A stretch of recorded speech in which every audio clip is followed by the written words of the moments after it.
Alrighty, we are back. Back from where? I don't know. The abyss. Um. So, Thaddeus, Michael, how are Mike. things? How was the Icarus Fest? It was great despite your absence.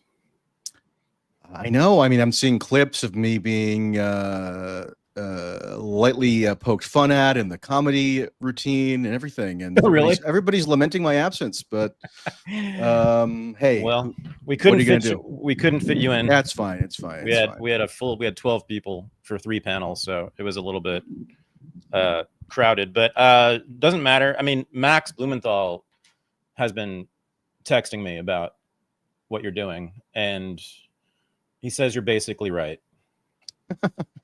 Well, that's nice to know. Or mostly. He either said mostly or basically, but that Really? you don't. Okay. But that You you should don't. tell him to text me directly about that. Yeah, but that you don't understand the resonance of the Epstein case. Oh, I understand the resonance of the Epstein case completely. That's why I'm engaged in it.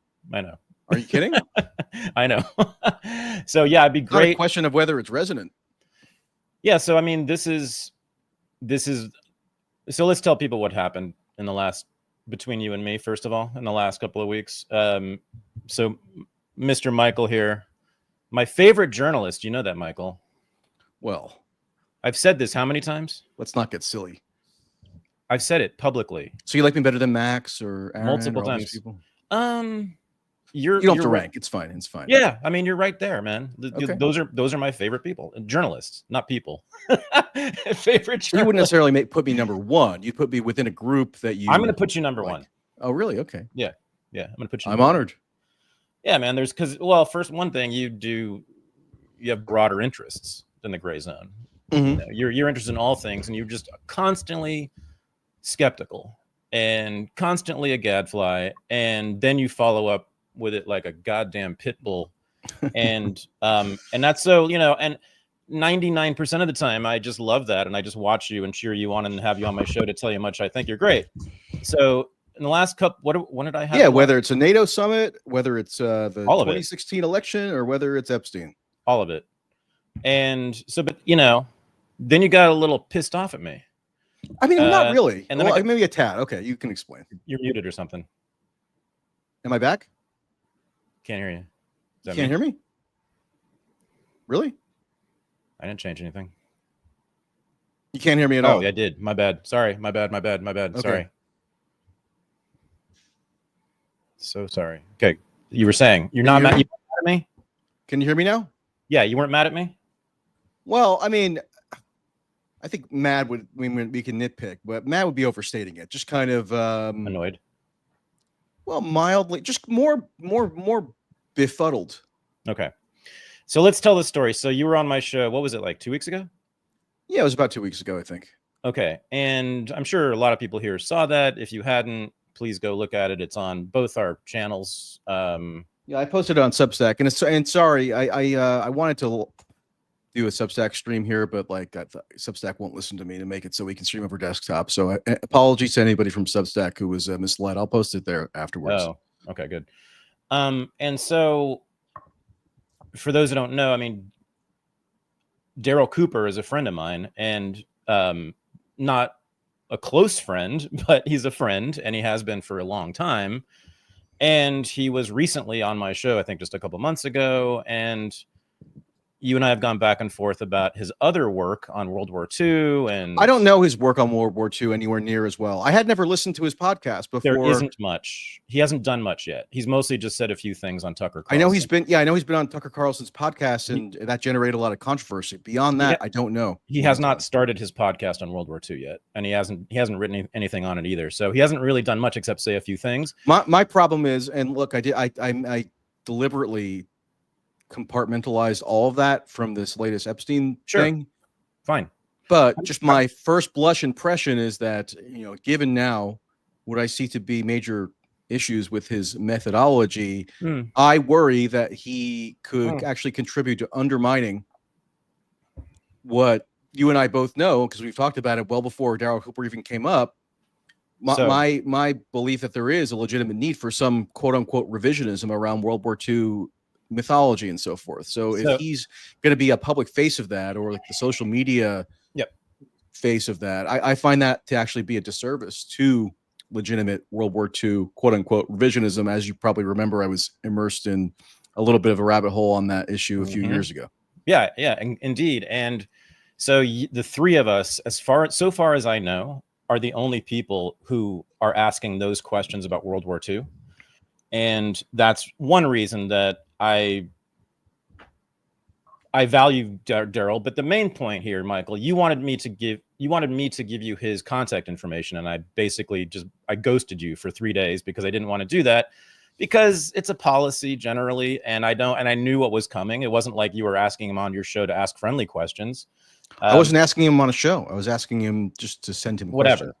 Yeah, I know. I don't understand the policy, though. It's just a weird policy. Like, if somebody that I otherwise found to be reasonable, that I knew, asked me for somebody's phone number, I would take whatever reasonable steps were practical to facilitate that, unless there was some like major reason why not to. Okay. I mean, is this guy like, I don't know, the Wizard of Oz or something? I mean, what's the big it's deal? Simple. No. This has happened many times with friends of mine, and I've been asked to give people their email, and I haven't because of this. And I've been told by many friends of mine, I can name some famous ones who have told me, do not give my email out to people. Okay, well, I told you, if anybody within reason asks for my contact information, you're more than welcome to give it to them. So I'm not like, I'm not in hiding or something. Because you're Michael Tracy, because you're relentless. I know, I get it. I just don't even see it as like a particularly like noteworthy trait. I mean, but anyway, that's not really that important. It's people's preference, I don't know, and it's common. That's more common than your preference. So, I mean, I got the information anyway. But go ahead.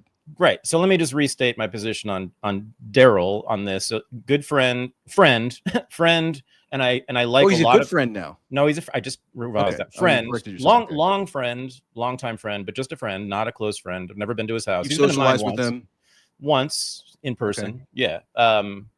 Long time ago, 10 years ago. But we've been in touch since then, and he's been on my show 2 or 3 times since then. And again, I like him.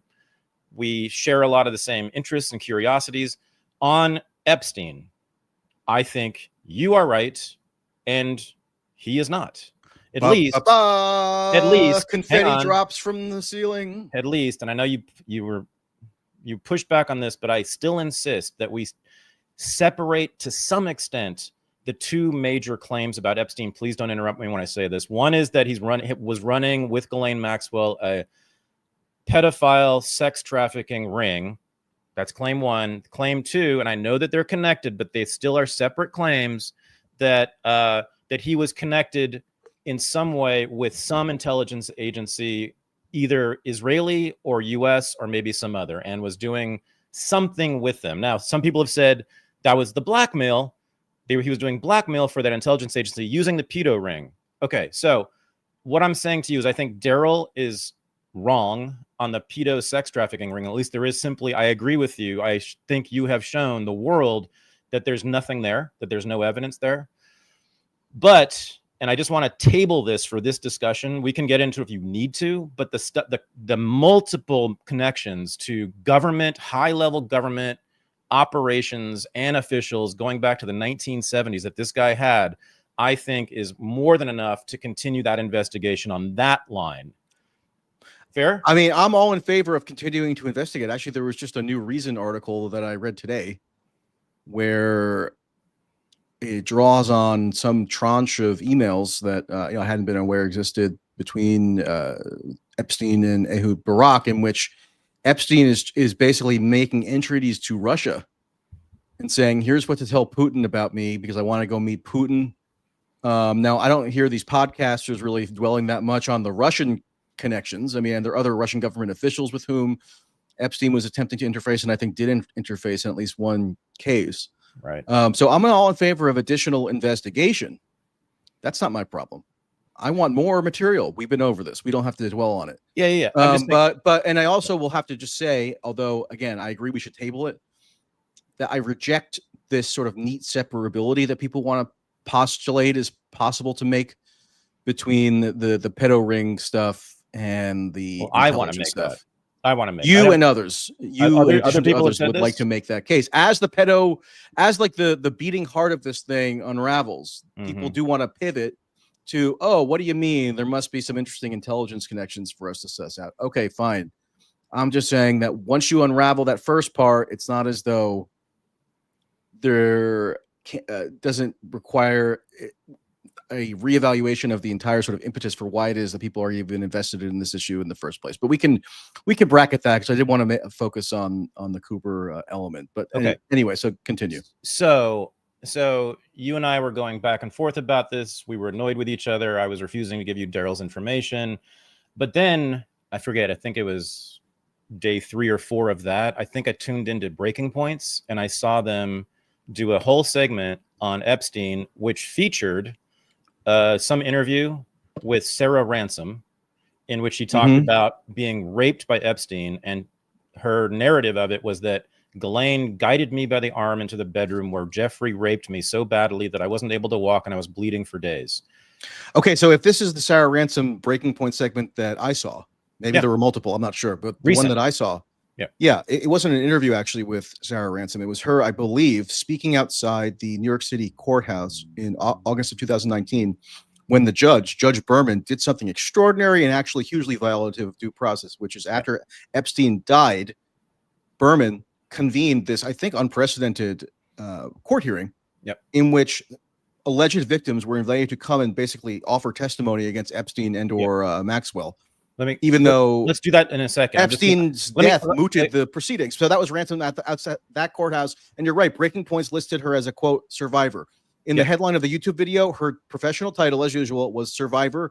And it's not noted that she was a professional, basically escort who was 22 years old when she encountered Epstein. She accepted luxury accommodations that were all subsidized by Epstein. She flew to his luxury island, et cetera, and then recast it years later as sex trafficking. So, Michael, I have to the left of your face, I have the agenda for this meeting. Okay.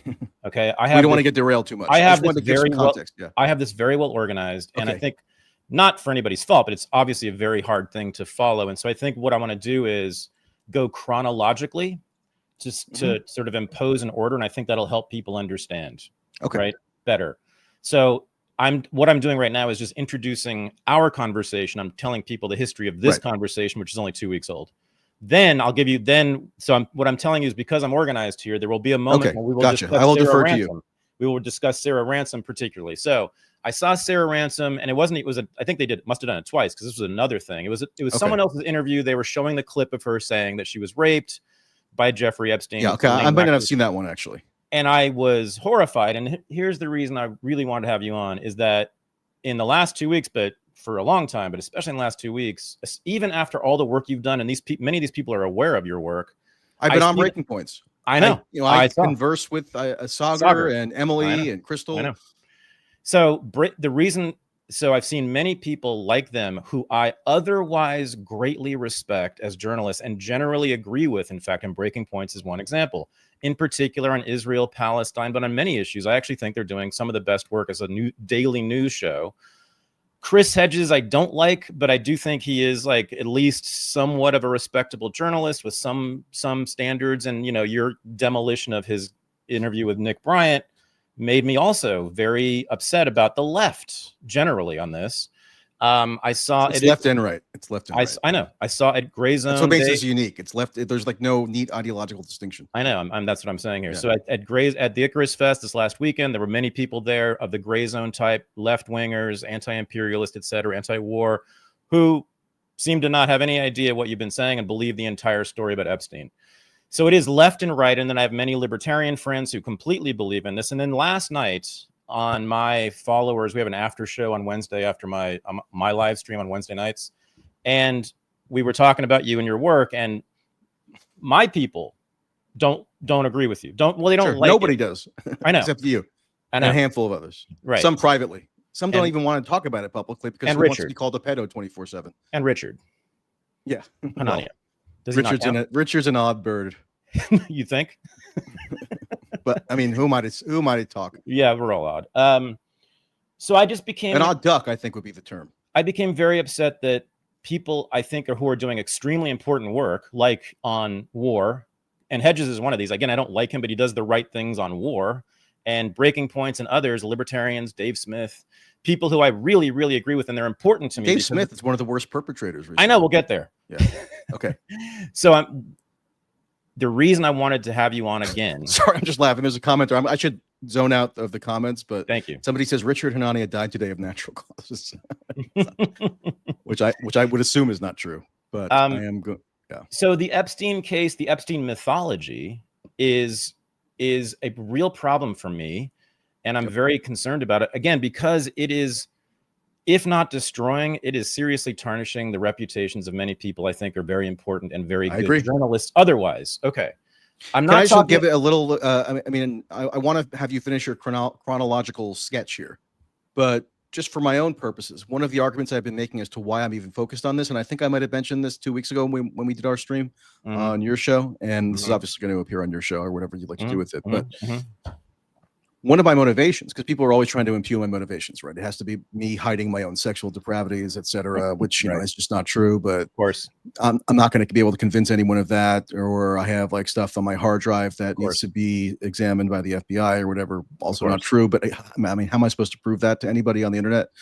One of my true motivations, the one that I can locate inside my own brain to the extent that I have awareness of anything going on in my own psyche or consciousness, is that I believe, and I've observed, and I think is almost indisputable from my standpoint, that the fixation on this issue, not that I'm not fixated, I'm fixated, people, but from a different direction. The fixation on this issue is breeding just a huge upswell of misdiagnoses of genuine political problems. So I don't know about you, but anytime I tweet, not that I put a huge amount of stock in whatever people are saying on X or Twitter any given day, but like people think that anything that's going on with U.S. foreign policy right now, vis-a-vis Israel or vis-a-vis pretty much anywhere, or with Trump or whomever, is fundamentally explainable by the purported existence of the sexual blackmail ring. Or in other words, that Trump's behavior, for example, is dictated by his desperate need to cover up the pedo trafficking ring that implicates him or implicates other powerful people. So, and that's just like one sort of version of this misdiagnosis. It's much more sprawling even. It's hard to even really define what the contours of it are with any specificity, but people believe various versions of that theory and are insistent, adamant, that this is what this, like the critical variable that we're to be aware of in terms of understanding how basically U.S. politics functions, world politics maybe even functions, U.S. foreign policy functions, etc. Those are issues that I'm very much invested in, just journalistically, even just as a citizen, etc. And so if I see this massive proliferation of fatally flawed diagnoses of what I also think are legitimate political problems, I think that misdiagnosis ought to be corrected rather than just kind of lazily allowed to spread without any challenge. So that's part of my motivation. I mean, that's an important consequence, but there are worse consequences, right? Because for one thing, if you're right, there's someone doing prison time for 20 years for no reason. If you're right, and other people. Well, my position is that I'm certain with 95+% certainty that Maxwell was wrongfully convicted. Not that she's never done anything wrong at all in her life or whatever, but like the government did not meet its burden of proof to put her in prison for 20 years, much less put her in the harsh incarceral conditions that she's been in. People don't realize that when she was in the jail facility in Brooklyn, the federal jail facility in Brooklyn, she was awoken every 15 minutes. She was in solitary confinement, and people wonder why she didn't testify at her trial. Not that she was obliged to, but she says that she was not in a fit mental state to be able to reliably testify accurately and competently, which you can understand it. Like she hadn't been able to sleep for months. You're skipping ahead.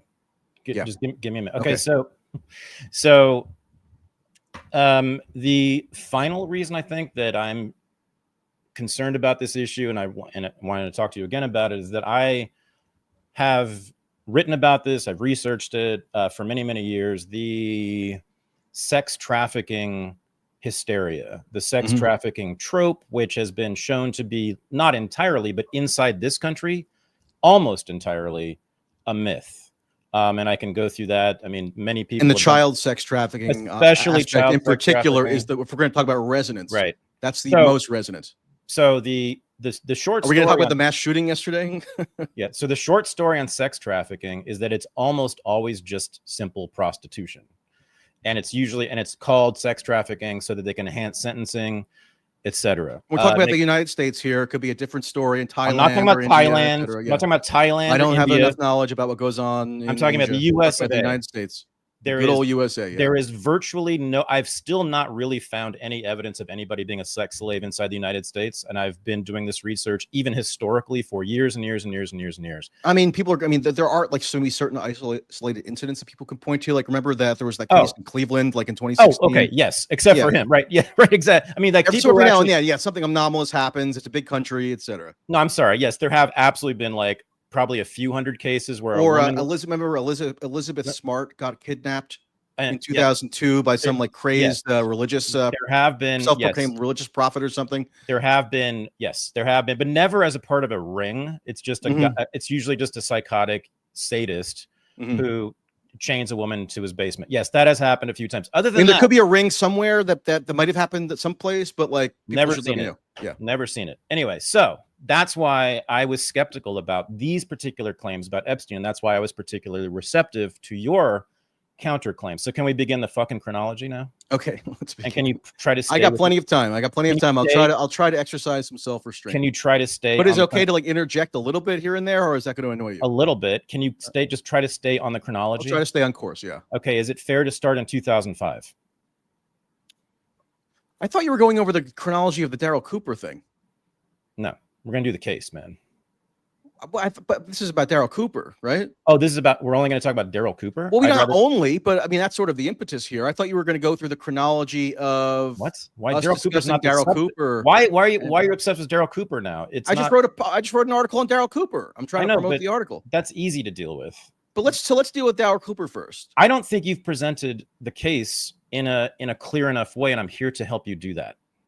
On Darryl Cooper? No, on Jeffrey Epstein. Because I want to go through Darryl Cooper first. I'm happy to do Jeffrey Epstein as well. Because they're interrelated here. Many of my followers last night told me that they've read much of your work, seen your podcast, and are still hazy on the details. No, I get it. Yeah, there's lots. That's why I want to do this. I want to do that. I want to do that.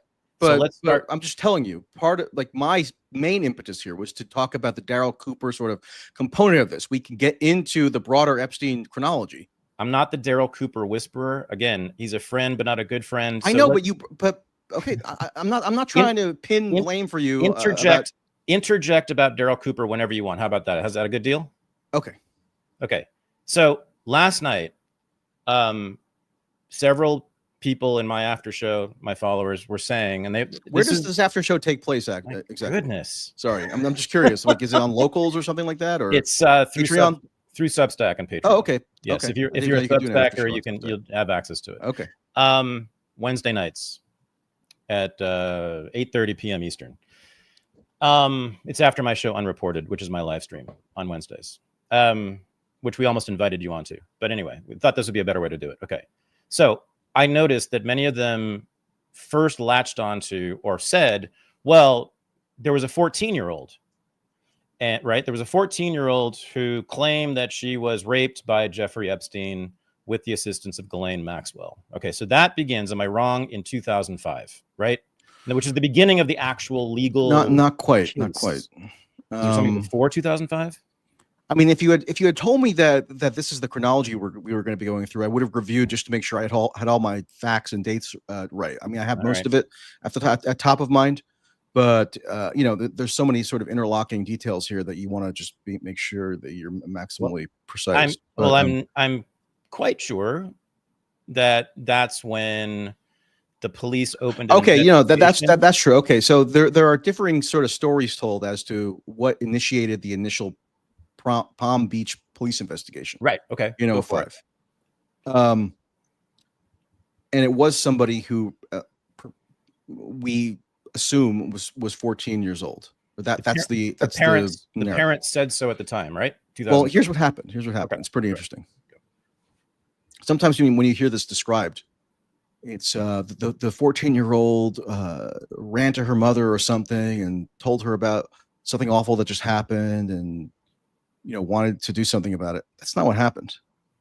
what happened was this girl was in a particular high school clique of other teenage girls on the younger end of this clique, in terms of the girls who were bringing one another to Epstein's Palm Beach mansion. And just as like an interesting little detail that's now been made public based on the Ghislaine Maxwell proffer interview that was done with Todd Blanche, and which was the transcript and audio of which was released last Friday. Ghislaine Maxwell actually gives a pretty plausible explanation for what she perceived to be a certain change in Epstein's behavior or attitude or inclinations or proclivities starting around the late 90s or early 2000s, which would have coincided with what I'm kind of referring to as in shorthand as this Palm Beach phase of the wider Epstein saga. So we'll date that to roughly 2001 or 2 to 2005. Okay. And it's centered primarily on the Palm Beach house.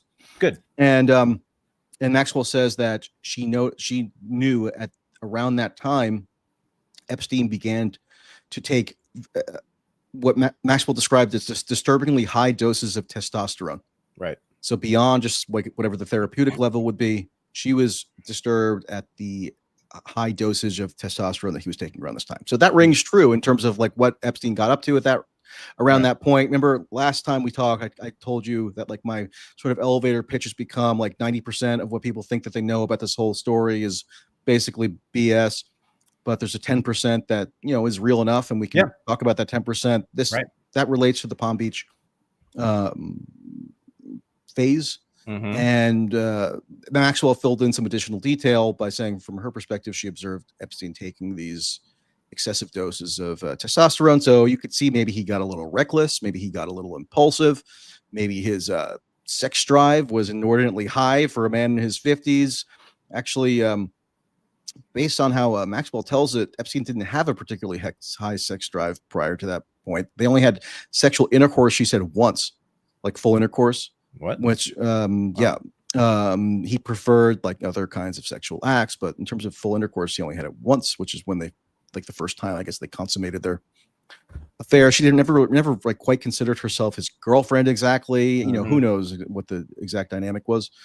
But in any event, that detail in particular does give some, I think, noteworthy context for what might have given rise to this Palm Beach phase. And so there was this 14-year-old who had been advised by other girls to go to Epstein's house, remember, to lie about her age. I have to double check. I'm almost positive that this particular 14-year-old girl was told to lie about her age, but I would have to double check it. I wish you had told me ahead of time. This is what we're doing. This is Carolyn, right?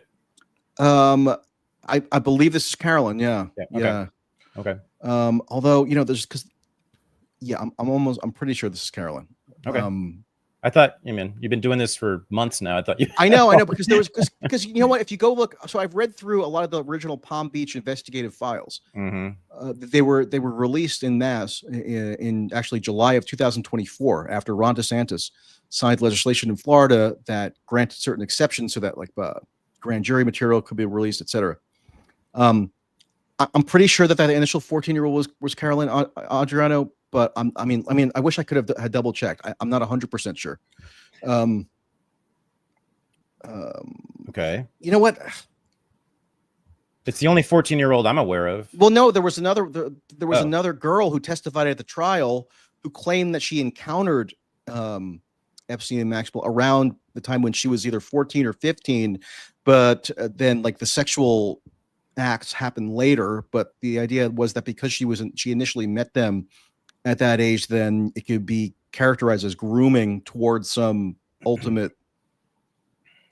end to cause her to get involved with certain sex acts. I think it's Carolyn Adriano. I'm not 100% sure. Let's just stipulate that it is Carolyn Adriano. Okay. It doesn't matter that much. She is at least one accuser who said that she was 14. So go ahead. And look, if there's stuff that I need to clarify in my own mind, it's very possible. Like I should have it probably already more firmly clarified. Whether that 14-year-old who initiated the Palm Beach investigation was Carolyn Adriano. I don't remember off the top of my head if I know that. So I'm just going to say that, but I think it probably is, but I'm not 100% sure. Okay. Anyway, so Carolyn, the 14-year-old didn't, based on contemporaneous accounts that are available, did not run to her mother and say, look, this horrible thing happened to me. I need your help. mm-hmm.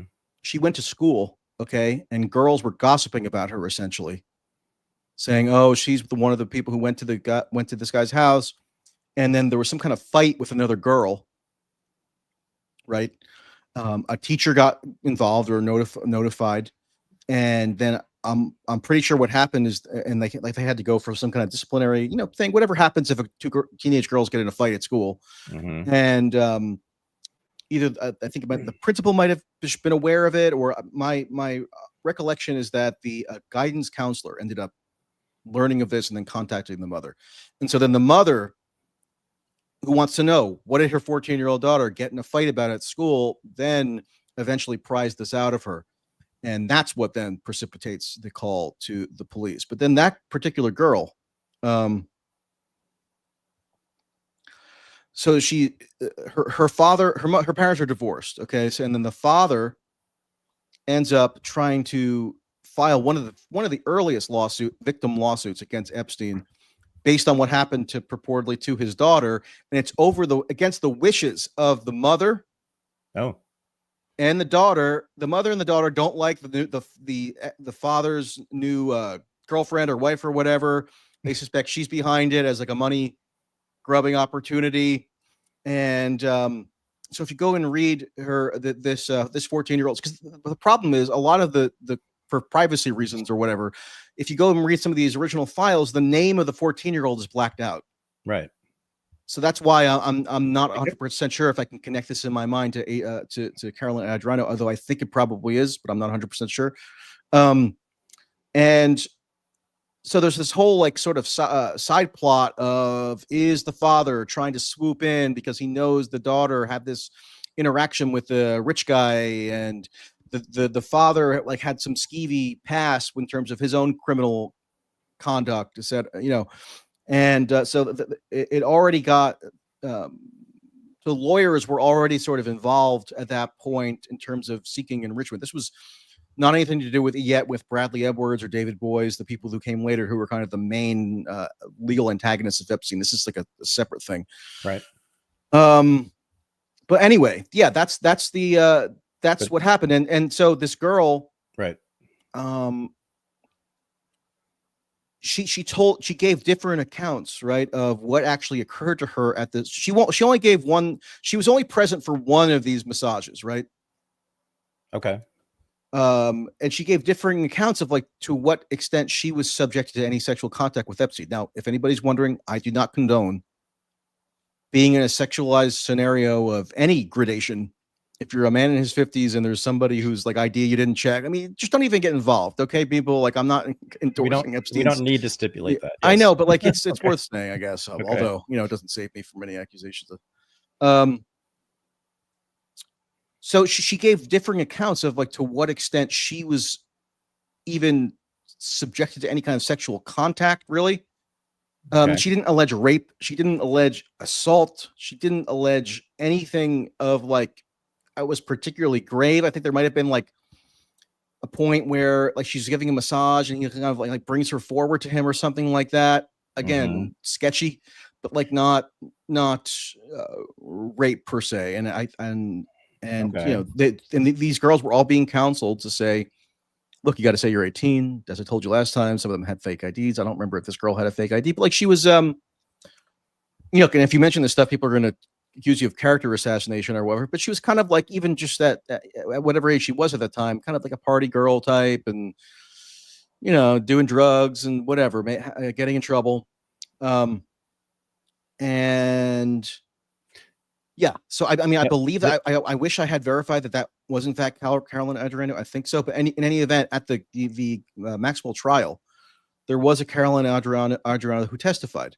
There you go. One of the four who the government called as an adult. She's now an adult. As an adult, yeah. Right. Okay. And initially, so other witnesses or alleged victims, the judge, who was absurdly pro-prosecution, in this case, Judge Allison Nathan.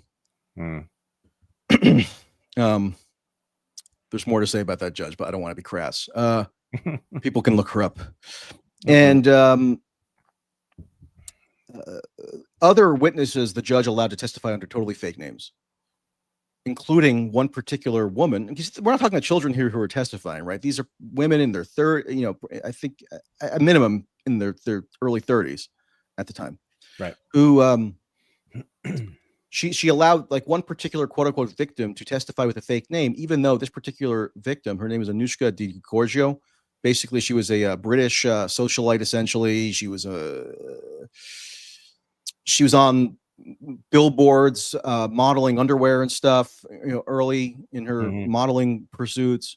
She was from a wealthy family, so a lot of people say, oh, these girls were all like trailer park trash, they got exploited. No, I mean, this particular girl Anushka was not. You could find old actually tabloid sort of newspaper clips of how she met Donald Trump, and Trump took a liking to her, even though at the time I think she was 20 years old whenever they met, and like there was speculation that maybe she was his new girlfriend or something, just in one of these, I think it was the Daily Mirror or something, the UK tabloid, and like she had flown to Mar-a-Lago.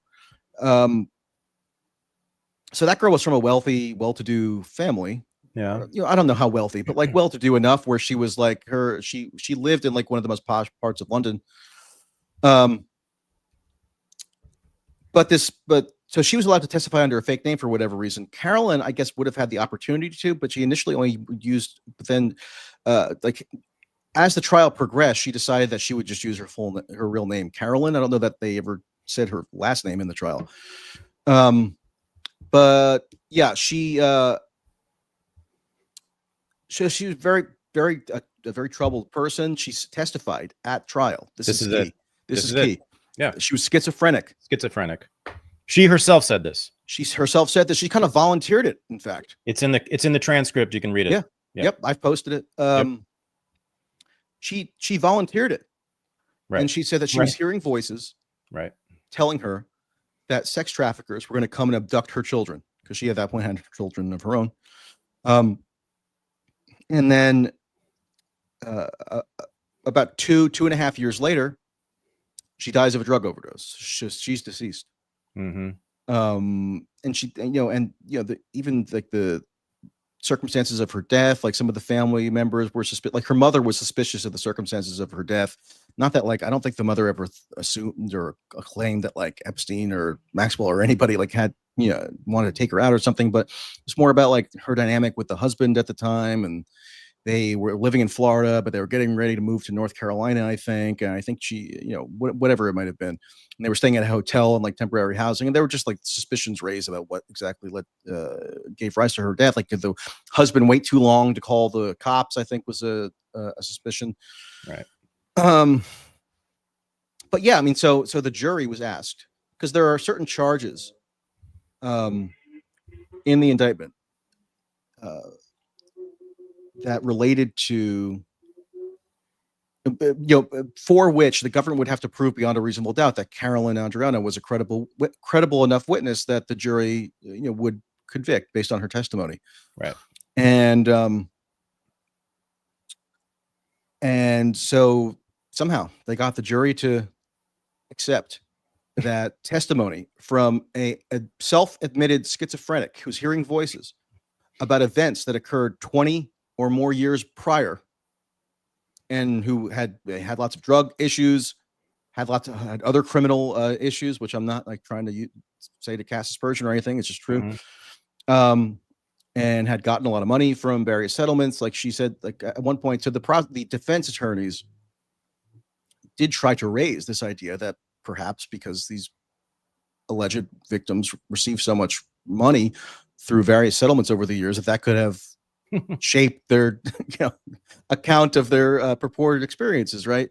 And I think she said something like, no money in the world could have she was basically denying that the money had any effect on her, and she was saying no amount of money in the world could ever fix what happened to me, or something like that. But Carolyn Adriano, right? So now whether or not she's the initial 14-year-old, which I should have made a point to confirm. Okay. She said after the trial and this had sort of already been known anyway, that to the extent that she was trafficked by anyone to Epstein or to the Palm Beach house, right? It might not have been the same 14-year-old actually, because I think Carolyn Adriano went there on more than just that one occasion. So that's why I was hedging a bit. Okay. But anyway, Carolyn Adriano, I know, because a lot it's so confusing if you go through the records on all this, because the names are still, even in the newly FOIA dumped records, old names are still blacked out, so you can't cross check things based on who a particular victim is, right? You have to almost surmise. But Carolyn Adriano, who did testify on the idea that she was 14 when she initially started being victimized, said that to the degree that she was trafficked by anyone to Jeffrey Epstein, guess who trafficked her? Virginia Giuffre. You got it. Yep. And that's all. And she said that bluntly, explicitly, and she clearly had some kind of problem with Virginia Giuffre, meaning she was suggesting that Virginia Giuffre has not been truthful in how she's represented her involvement in all this. And she was even, she even kind of insinuated that there should be consequences for Virginia Giuffre as well.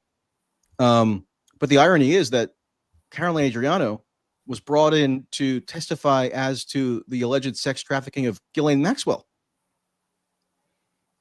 Right. So what's the deal with that? Right. Yeah. And Maxwell did get into a bit of this in the proffer interview. And she says that, I think she credibly, not with total credibility, but with enough, disputes certain key factual claims that the government had to use to establish that this 14-year-old Carolyn was in any way sex trafficked by Maxwell. I believe that what Maxwell says is that this Carolyn was accompanied by her mother every time that she saw her. So, I think it is a different 14-year-old now that I'm thinking through it. I don't think it was the same 14-year-old who initiated the Palm Beach investigation. Well, then you need to fill that hole, because you haven't addressed that yet. What?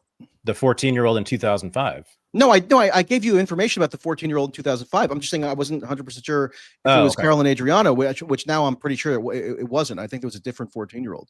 So the 14-year-old in 2005, am I right? You said there was no sex, but there was a massage. She gave differing accounts. Yeah, she was present for basically a sexualized massage. I think another girl basically took the lead. Okay. I mean, a sexualized massage with a 14-year-old is still absolutely a form of pederasty.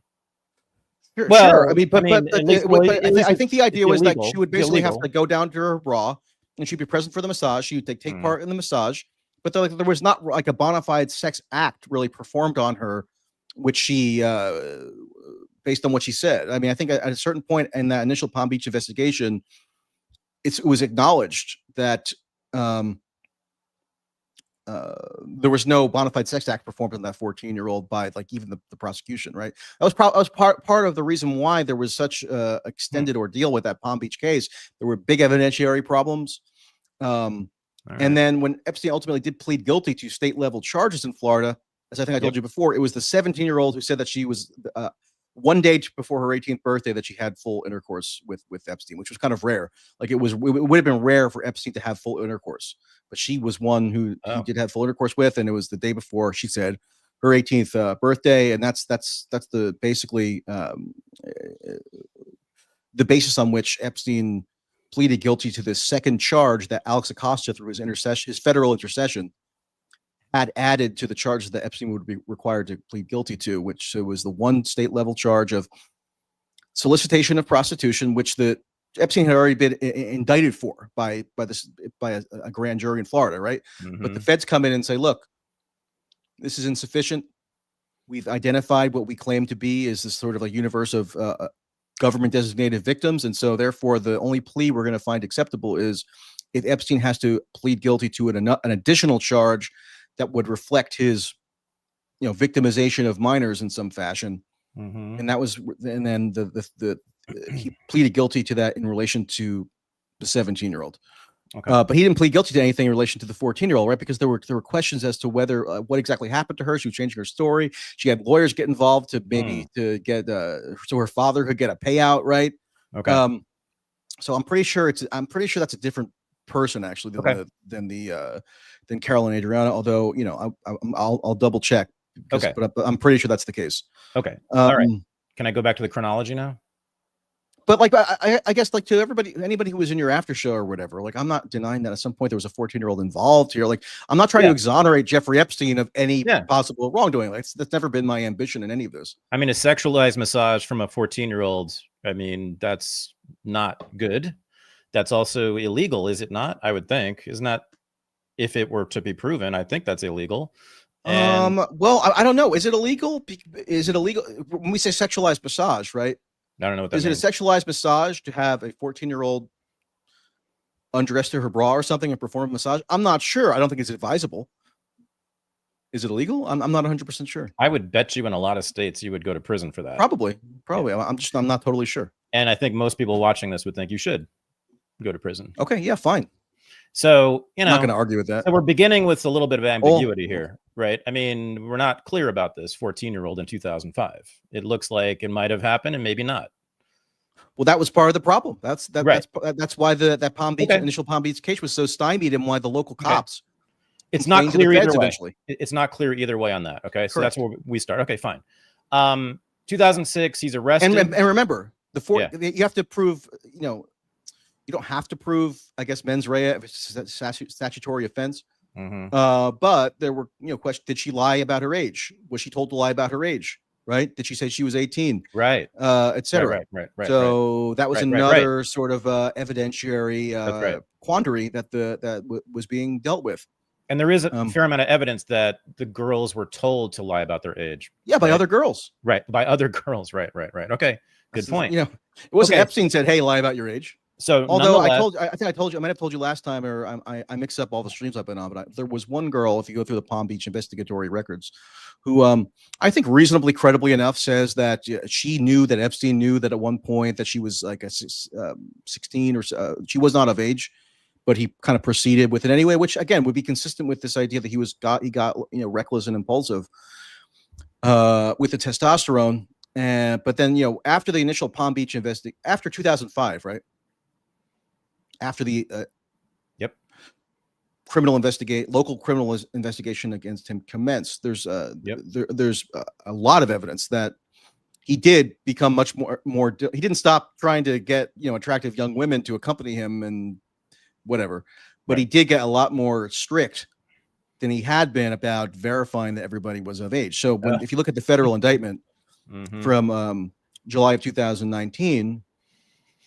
It's specified. There's no criminal conduct with minors alleged post 2005. Oh, which is a little odd, right? Because you would think people assume that there must have been, right? People assume that he didn't change his ways, or that he continued to just try to satisfy his lust and surround himself with these girls who were under 18 years old, but there's no claim really ever, whether by the federal prosecutors or even in civil litigation, right? That he liaised with any girl who was less than 18 from 2005 onward to 2019. Wow. Okay. So nonetheless, the following year, 2006, grand jury indicts Nick Bryant claimed that he did, and I corrected him on the Chris Hedges show. Yeah. Okay. Next year, 2006, the grand jury indicts him. He's arrested on a single count of soliciting prostitution, not from a minor though. Is that right? Just soliciting prostitution? Yeah, soliciting prostitution, right. Okay. And then the next year, he was indicted in July 2006 by the Palm Beach County grand jury, or a state level grand jury. Right. And the following year after that, 2007 is a big year, right? And this is when his attorneys are meeting with the USDA for the Southern District of Florida, Alex Acosta, and that's when they come up with this deal, non-prosecution agreement, which is setting a lot of people hair on fire because they see this as corrupt and probably as a result of Epstein's ties to intelligence. And this is where I know, just hang on, don't. No, I got you. And this is where people have said that during that negotiation, that Acosta at some point said that Epstein, quote, belonged to intelligence. You have then shown that's untrue because later Acosta recanted that or rejected that. But that happens in 2007. Hold on a second, because there's a little nuance here. And here I am going to tie in Darryl Cooper, all right? Because I have Darryl Cooper in the title of the stream. Do it. That was sort of my impetus for wanting to talk about this, but I'm happy to get into everything else. Do it. The claim is that, and look, I'm gonna do a Vicky Ward thing after this because she's the origin of that purported quote. I mean, it's bizarre. Did we get into this last time? I'm failing to keep track. A little bit, I think. So tell us who Vicky Ward was. Okay, so Vicky Ward is a journalist. She was initially a UK tabloid journalist. She's British. She came to Vanity Fair in the early 2000s from some British tabloid. People in the office apparently were very skeptical of her at the time because Vanity Fair is perceived to be like a more prestigious and serious, even though it gets into like pop cultural stuff, sort of journalism outfit. Sure. And so there was wariness that like a tabloid journalist was a good fit. And, fact checkers at the time, it was a really interesting interview that she did with Isaac Chotiner in the New Yorker in 2021. This guy who does like email interviews with people and they always end up looking ridiculous. Yes. I don't know why she agreed to it, but she did. But basically, I mean, Isaac Chotiner establishes, and I'm sure I don't know if this was his intent really, because why would he want to buck Epstein consensus at that time, especially, right? Mm-hmm. But he basically establishes that she, basically has concocted a whole narrative about how she was some kind of martyr. Because she wrote the 2003 Vanity Fair profile of Epstein. Because remember, after Bill Clinton flew aboard Epstein's jet in 2002, a lot of media interest was generated about who is this guy Jeffrey Epstein that is flying Bill Clinton around to Africa for Clinton Foundation AIDS-related trips, right? So some of the New York magazines wanted to profile him. So there was the New York Magazine profile in 2002. Wait, I have a timeout. Yeah. I did not know the Clinton Foundation connection. Well, what do you think Bill Clinton was involved with? I know, but I didn't know that Epstein was involved with the foundation. I knew he was involved with Clinton. Yeah. I didn't know, but directly aiding Clinton Foundation work. Well, that's yet another data point to suggest that Epstein could have been attached to some kind of intelligence agency, right? I'm not sure how you make that. I mean, it's another circle. I'll explain it to you. So Epstein went on this 2002 trip, famously documented, with Kevin Spacey. This is before he's being called a pedophile, right? This is before. Yes. Okay. This is 2002. The Palm Beach criminal investigation is 05. Gotcha. So in 2002, this trip is organized, I think, partially by Maxwell. Maxwell's on the trip as well. Oh. Maxwell says that she was primarily the friend of Bill Clinton, right? So, Epstein was more ancillary. He was, as Maxwell said it, I think very poignantly, to Bill Clinton, as she understood it, Epstein was basically just a rich guy with a plane.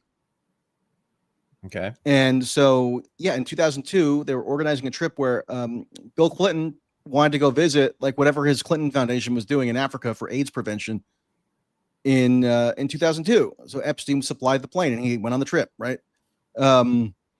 So look, I mean, I've written critically about the Clinton Foundation. I'm not trying to. I'm just saying it's another point of close contact between Epstein and the entire. I mean, the Clinton Foundation works with the U.S. government, right? They work with the CIA, no doubt, in Haiti and in Africa and elsewhere, right? They must. I mean, does the Clinton Foundation work with the CIA? I mean, they have. That's plausible. I don't know that for a fact. I mean, they must. And they must have some liaison with the intelligence agencies, of course. Okay, but even if it wasn't a Clinton Foundation trip and it was just Bill Clinton on the plane, I mean, that's enough, right? Okay. It's former president. Okay, but continue with this point. So anyway, after that trip, obviously there's media interest that's peaked. Oh, Vicky Ward, yeah. Okay. And Vicky Ward is assigned by Graydon Carter, who's then the editor of Vanity Fair, to write this profile on Jeffrey Epstein. Yep. She writes the profile. It's like mostly focused on like just like his business dealings, and some people find him enigmatic that she interviews. Some find him more explicable in terms of how in terms of what his business is. But Vicky Ward claims that she tried to, like, somewhat late in the editorial process, add these claims from of sexual assault, essentially, or some kind of sexual misconduct from Maria Farmer, and then Maria Farmer's younger sister, Annie Farmer. Although it was primarily, I think, Maria Farmer, who is, I'm sorry, a total nutcase. Okay. She's a total nutcase. You got to go listen to, and this now gets weaved into a narrative where like something really sinister happened, and that part of the magazine profile got nixed by Graydon Carter or something because Epstein intimidated everybody. And there are claims that like he complained about that potentially being included in the article.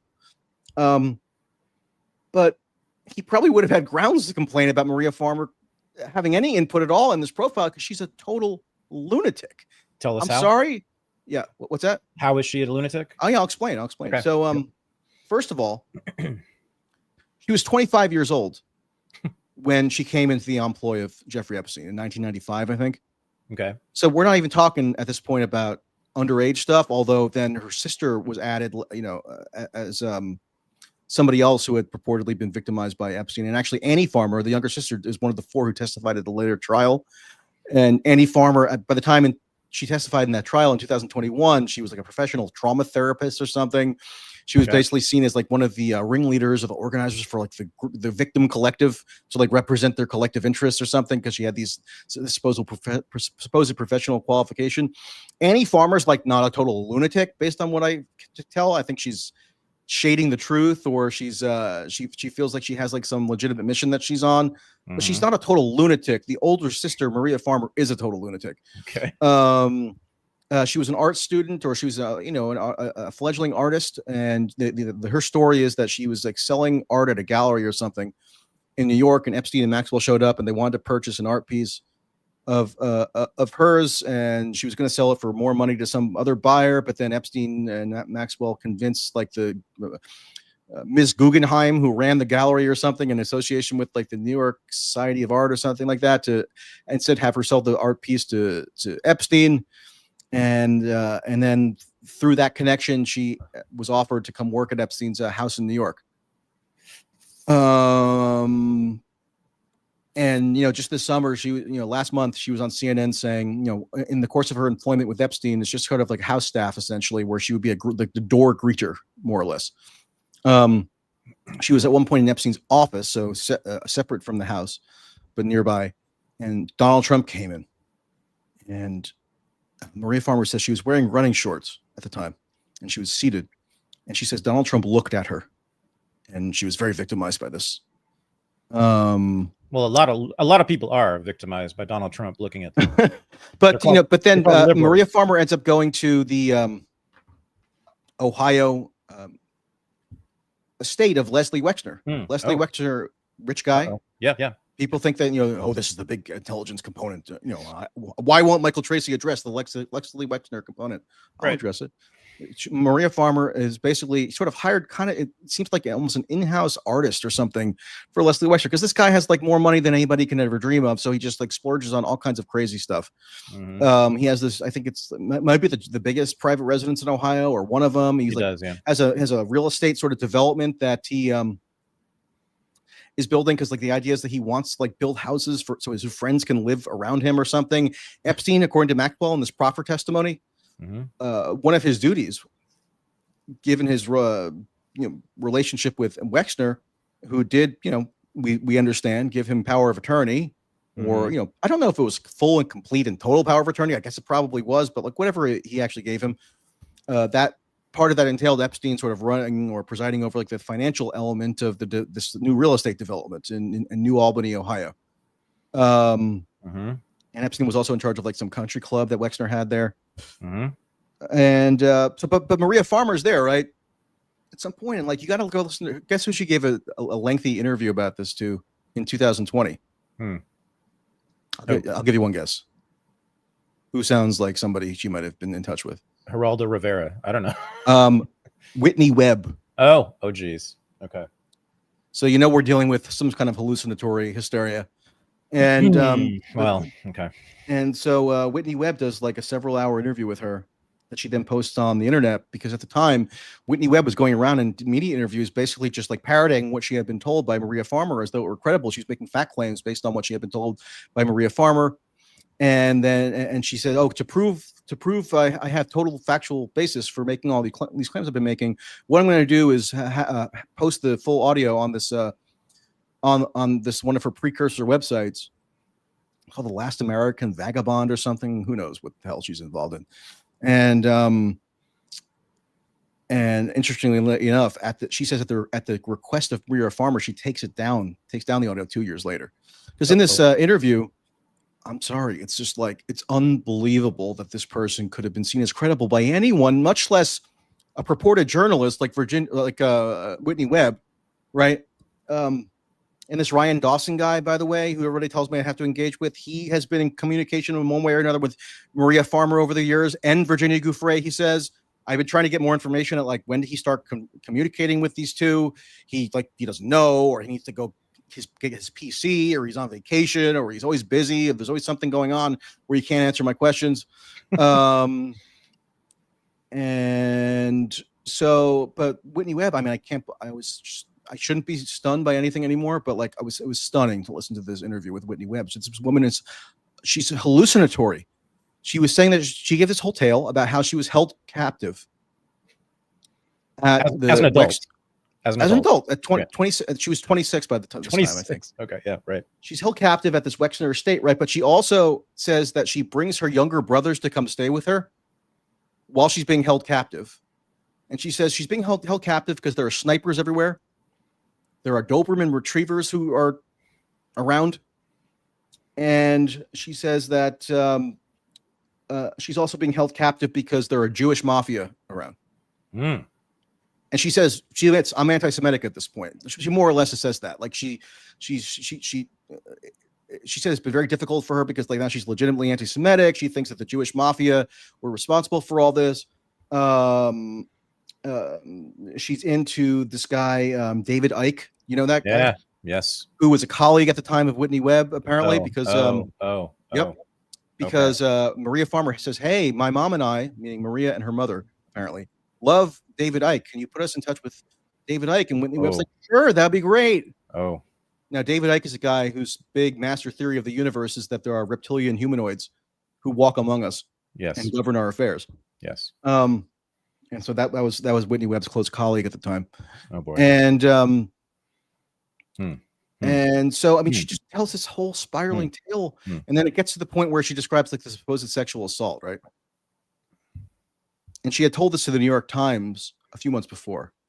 So after Epstein died, the New York Times interviewed her. You can go find it, listen to it.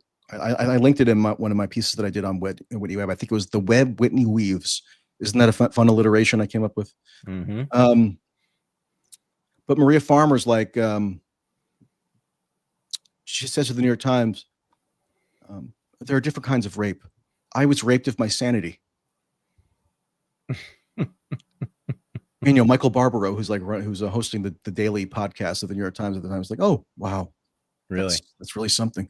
Oh boy! And so they don't push back on her at all. Actually, push back on her at all naturally. Oh. And but then a couple months later, she ends up talking to Whitney Webb, right? And I think this was April of 2020. Okay. And she says that she was invited.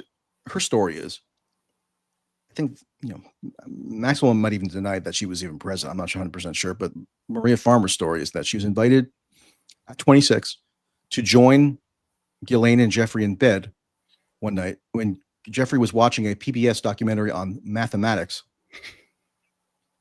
So they're all in bed, meaning Maria Farmer agrees to join them in bed. And Ghislaine Maxwell is rubbing Epstein's feet because apparently he did like to constantly have foot rubs or whatever. And even like some of the older girl, like Maxwell in this proffer interview says that like even there will be times where like she would see he was accompanied by like younger women, not children, but younger women who he would say, "Hey, rub my feet" or something like that, and then they would do it. But Maxwell clearly was also somebody that he would request to rub feet. And then, so, at least according to Maria Farmer, right? Maxwell starts rubbing one of Epstein's feet, and she invites Maria to start rubbing the other foot. She obliges. Maria obliges, begins to rub Jeffrey's foot. And then one thing leads to another, and somebody touches her breast. And then Maria Farmer says it was at that point that she realized she was sexually assaulted, and that she also that she realized, like through an epiphany, almost like a divine intervention, as in terms of how she tells it, that she also realized that Maxwell and Epstein were pedophiles. And like we could spend the whole hour here or more or 2 hours like going over all her hallucinations, but like she's like the least credible person, probably one of the least credible people on earth, maybe second only to Virginia Giuffre, although maybe even worse. She wasn't even, there's no even claim that she was a minor, any of this. And I'm gonna tie this to Darryl Cooper for a second, because so one of the questions I put to him was, this was like not one of my major emphases, but one of the questions I put to him was like, there was at one point in this, so the whole impetus for me even dealing with Darryl Cooper was, number one, other people had already been badgering me to watch this 3-hour podcast that he did, nearly 3-hour podcast he did with Tucker Carlson from last month. And then you're like, oh, you need to respect Darryl. You need to, engage with him respectfully and stuff. Yes. So I said, okay, I respect him so much. I'm actually going to watch the podcast and do like a critical scrutiny of it. Because whenever people who always demand that you engage with these like so-called researchers, Epstein researchers, they don't actually want critical engagement. They want mindless puffery and affirmation. That's what the Whitney Webb cultists want. Who, by the way, is feuding with Greenwald today. So good luck to her. Oh. And but Darryl, and maybe I should have spelled this out a little bit more in the piece. I'm gonna do a follow-up. But Darryl at one point says to Tucker, these he says how brave the victims were, right? All of a sudden he's a Me Too guy, even though he's a tough right-wing guy. It was like he rejects World War II orthodoxy, and like he's all about traditional masculinity and all this crap. But all of a sudden, but on this issue, he's like just a Me Too. Basically, I know a Hollywood, female comedian or something. He's like an Amber Tamblyn. And that was a throwback, right? I just remember her being involved in Me Too stuff, because I was rereading a Bill Cosby thing I did a few years ago, and like she was one of the people who was screeching about it. But Darryl's like, these women are so brave for coming out and saying what they did, because Ghislaine Maxwell and Epstein, they were ruthless, they were dangerous, they were brutal. There was a victim who, according to Darryl, was told by Maxwell that if they don't watch out, there are ways to get rid of girls like you. Now, the only story along those lines that I'm aware of even existing, although I didn't, but I wanted Darryl to verify if this is who he was referring to. The only purported victim who gives a story like that at all is Maria Farmer. So not a girl. Also a hallucinatory, just lunatic. And she was also, by the way, she was also not disappeared. She was also not disappeared. By the way, who whined to Whitney Webb that she was only on course to get only a couple of $100,000 at that point from the Epstein estate settlement.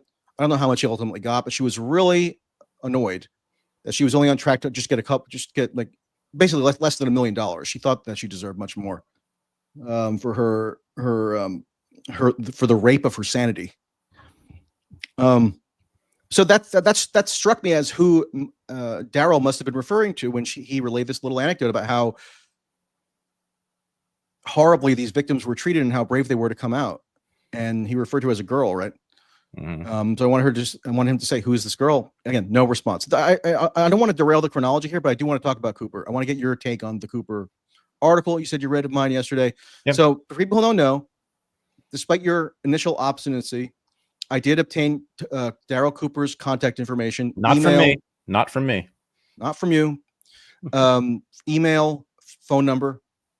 So I sent him an email on August 17th, laying out all my questions. I said, if you're able to, please reply by, I think it was the following day. He replies back to me and says, hey, Michael, there's a death in the immediate family. So I can't get to this right now. So I'm not going to be able to get to this, essentially. And I say, Darryl, sorry for your loss. Can you give me an estimate as when you might be able to reply? And then this is when he says, I have nothing to say, no comment. Now, at that point, I talked to some people who know Darryl Cooper in one way or another, and just explained to them what has gone on. I have a bunch of huge factual issues that I uncovered.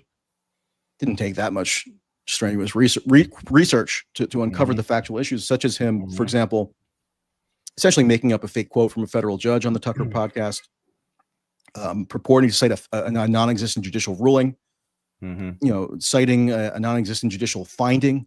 Like he claimed that he said this, he like underscored what he was saying for emphasis at one point toward the end of the Tucker podcast, as though he was tying everything together and he was like giving a synopsis or an encapsulation of everything that he said in the preceding 2.5 hours, which is that he said a federal judge ruled, and then he said, and these are the federal judge's words, as though he's quoting the federal judge, that the government, U.S. government, engaged in a conspiracy with Jeffrey Epstein to bring about this, what he calls illegal, illegitimate deal, meaning the 2007-2008 federal non-prosecution agreement related to the situation in Florida. Quote, there's no such quote, no such federal judge ever said this. There's not even a ruling anywhere ever that says anything like this. So this is a guy who we're told this like paramount Epstein researcher, right? You're beseeching me to engage with him. Others have done. You got to be respectful toward him. Okay, I'll respectfully engage. He makes up a quote from a federal judge. Like if I did that, if any journalist did that, that'd be it for us, right? Yeah. Or we'd have to at least correct it. We'd have to at least like account for it. We have to like take some action. But Darryl says he has his death in the family, right? So I say, okay, can you please tell me when you'd be able to respond? I wasn't trying to be crass or rude or intrusive. And he says, no comment. I have nothing to say. Then I talked to some people who know him, right? 2 days later, he then follows up with me with an additional email. So I thought I had gotten his final answer from him. And he says, Michael, I if you still want answers from me, I can do it by next week. So I said, okay. Could you get it to me by Monday? Oh, no response. Then the weekend comes, like last weekend, right? I think it was this past Sunday. I sent him another email saying, Darryl, just checking in. Are you able to get in touch? You said next week is when you'd be able to answer the questions, right? So I said, could you do it by tomorrow, Monday? No response. I wait Monday, nothing. I wait Tuesday, nothing. And then I said, okay, that's 10 days I've now given him as a grace period, given what he says are the extenuating circumstances of a death in the family, he told me. Which, if I had been told that there was some death, if I had gotten a legitimate journalistic inquiry, and it happened to coincide with some legitimate personal issue that truly did hinder my ability to respond, I would say to the journalistic inquirer, hey, I have a personal issue going on, but here's the approximate day when I might be able to get back to you, right? But I'll check in or something to that effect, right? But he just says no comment. I have nothing to say.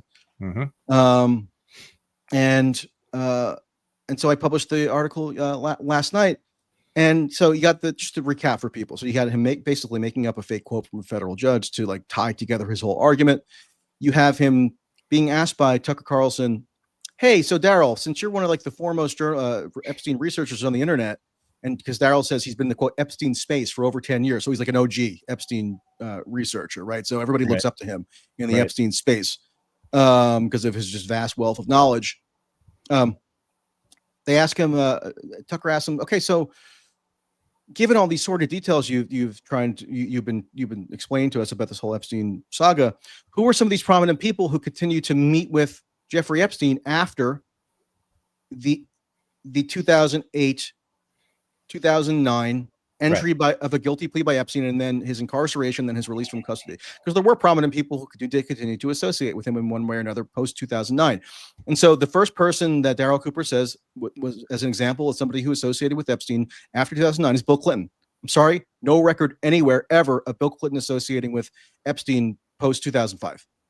So this is a guy who supposedly does all this research, right? He doesn't apparently read the judicial rulings that he cites, that he reports the quote from.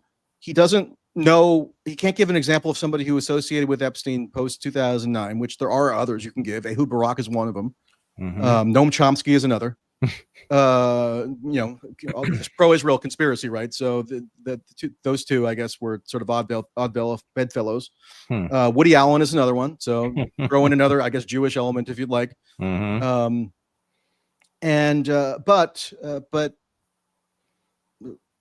Cooper falsely cites Bill Clinton. Could it be because he's on Tucker Carlson? He wants to say something about Bill Clinton. I mean, obviously, weirdly enough, I didn't really get into this much in the piece, although I should in a follow up. Cooper just like preemptively decided to exempt Trump from anything as any of this because like he bought into this whole narrative where Trump kicked Epstein out of Mar-a-Lago, so he's actually kind of a hero in this story. Because Epstein, Cooper's just like a Trump, a MAGA guy, basically, which is not a crime, but like I don't know. Anyway, so got that. You have him saying,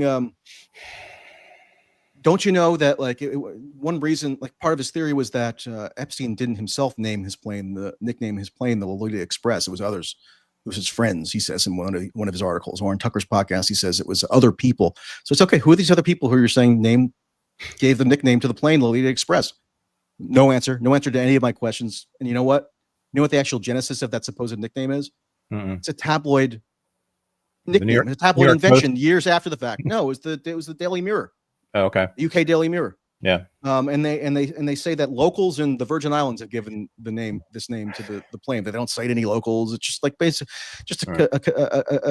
invention of a tabloid newspaper. So like, what is this guy researching for 10 years? He's supposedly doing all this diligent research that makes him somebody who has to rush to Tucker's podcast studio in a tizzy to do this emergency Epstein podcast. What is he doing if he's not reading these primary source materials? He says, we were told until just recently when the DOJ FBI memo came out and they put out the footage from Epstein's cell block in the federal prison facility that doesn't quite have the angle on his cell, but it shows something in the proximity. Yep. Darryl says, we were told all this time that there was no footage, and now we supposedly were told that there's footage. Okay, I asked him, did you read the 2023 Department of Justice Inspector General report on the Bureau of Prisons custody of Jeffrey Epstein, which had been out for over 2 years at this point? Because it says there was this exact footage. Did you know that Bill Barr, the Attorney General at the time, wrote in his memoir that was published in 2022 called One Damn Thing After Another? I've actually personally complimented Bill Barr on that title. Did you know he says, look, there was footage. He reviewed it. This is known since 2022. No answer. So he just says, like, we were told that this footage didn't exist, even though we had been told by the government 2+ years earlier that this footage did exist. And we had been told by the Attorney General 3 years before that the footage did exist. And finally, I know I'm going on long, but he also keeps citing over and over again this infamous fabled Alex Acosta quote, which is why I was getting into Vicky Ward before, right? Right. And so the idea is that Vicky Ward reported that Alex Acosta had been told 2 or 3 years before she published this piece in 2019, where this quote is buried. It's not in the headline. It's not like this explosive revelation bombshell that she's like, excitedly reporting. It's not even mentioned in the headline, bizarrely enough. It's just like sort of buried. They buried the lead, apparently, if this is the smoking gun evidence of Epstein's intelligence connections, right? He had been told, Ward reports that Alex Acosta, according to a former senior Trump White House official, had told Trump transition officials 2 or 3 years before that he had been told that Epstein, quote, belonged to intelligence, and therefore he should, quote, back off. So it's like triple or quadruple hearsay. It almost certainly originated with Steve Bannon, who Vicky Ward was collaborating with at the time. She says that this quote would have been relayed to her. Vicky Ward was collaborating with Bannon on a book trashing the Kushners at the time.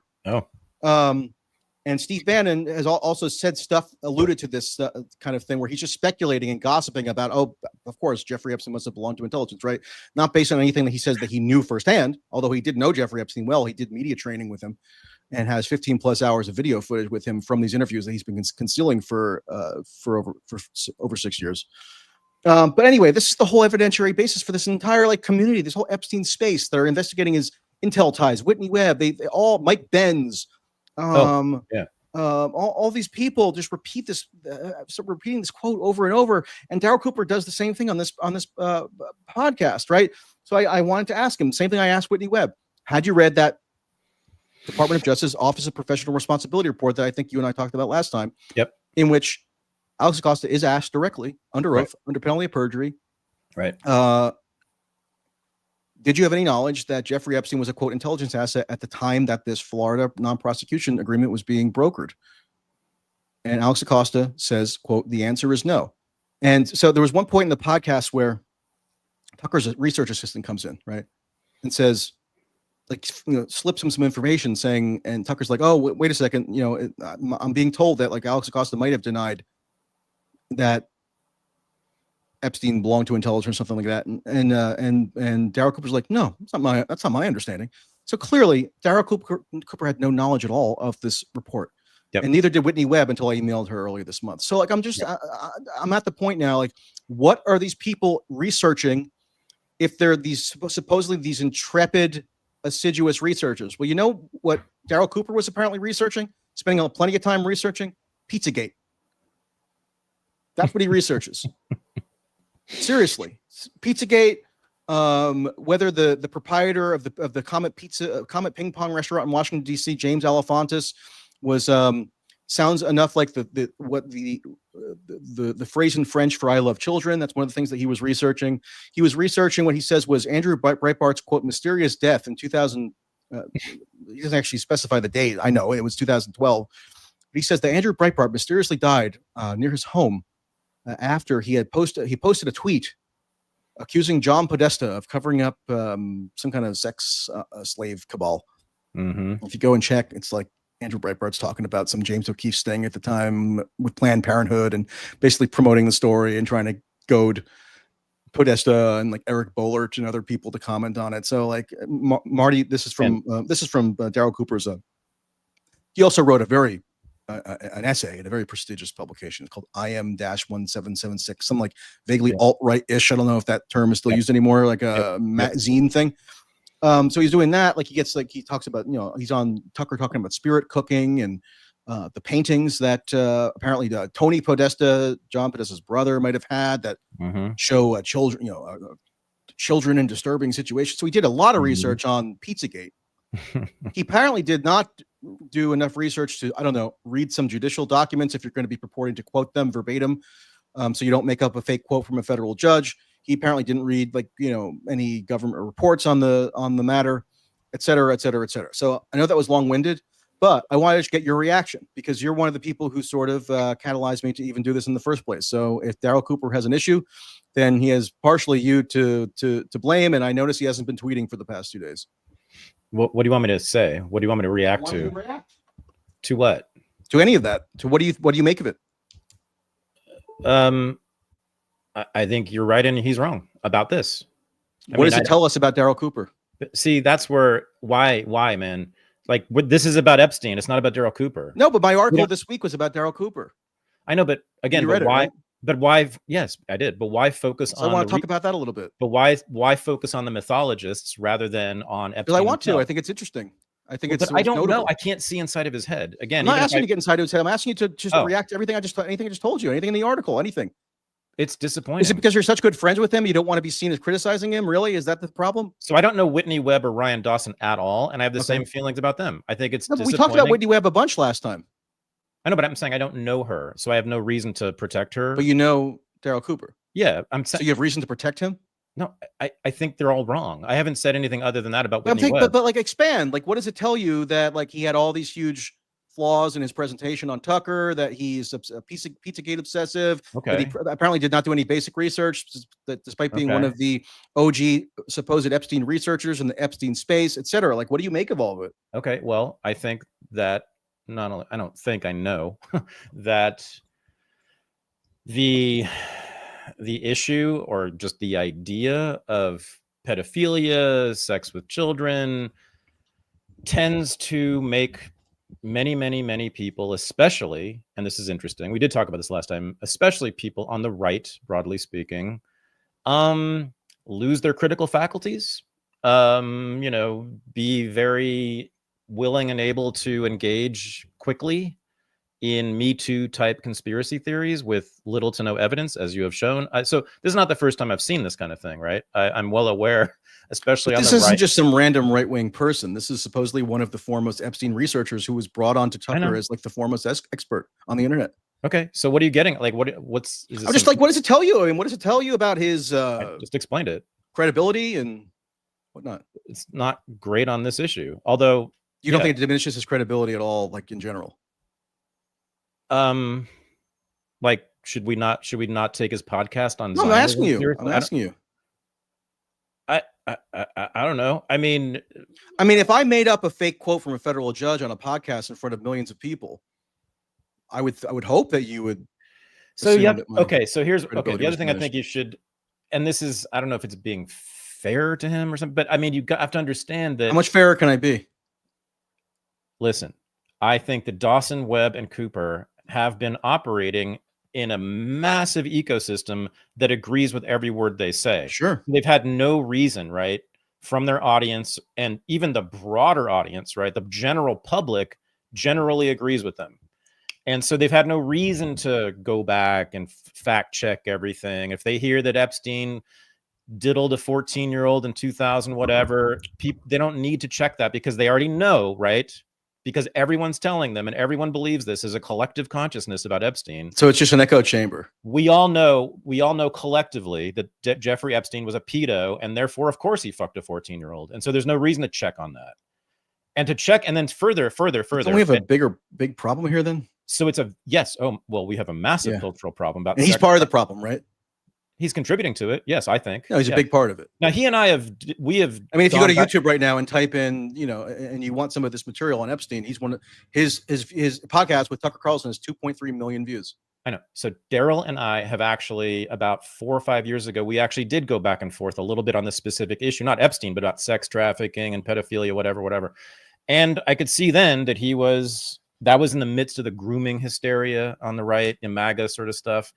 And I could see that there was this sort of mania on the right about this stuff, which is almost entirely fantasy, right? And I just think it's because of the world he's running in. It's sort of like you're kind of like rationalizing it, or you're trying to explain it by reference to like broader trends on the right, which may. Do you want me to condemn Darryl Cooper and tell people? No, I want you to engage. I want you to engage with what you demanded me to do and what I produced. It's very similar. I think with them, it's very similar. Is it damning? Is it like what's your takeaway? Michael, stop. So I think it is similar, very similar to the charges of racism on the left, right? So people on the left, and I was part of this when I was on the left many years ago. Like there's sort of we assume as we walk through the world that racism is this major undercurrent in American culture, and that most, if not all, white people have some kind of racism in them, and that it comes out occasionally. But we just know in our hearts, right, without having to check the facts, that you're racist, white people are racist, white men are racist. He's, whoever is racist, whoever we don't like at the moment, he's probably a racist as well. On the right, it is, oh, there's a Democrat, a liberal, we don't like them, and I bet they're a pedophile. It's the same thing, and it's just as stupid. It's just as damaging.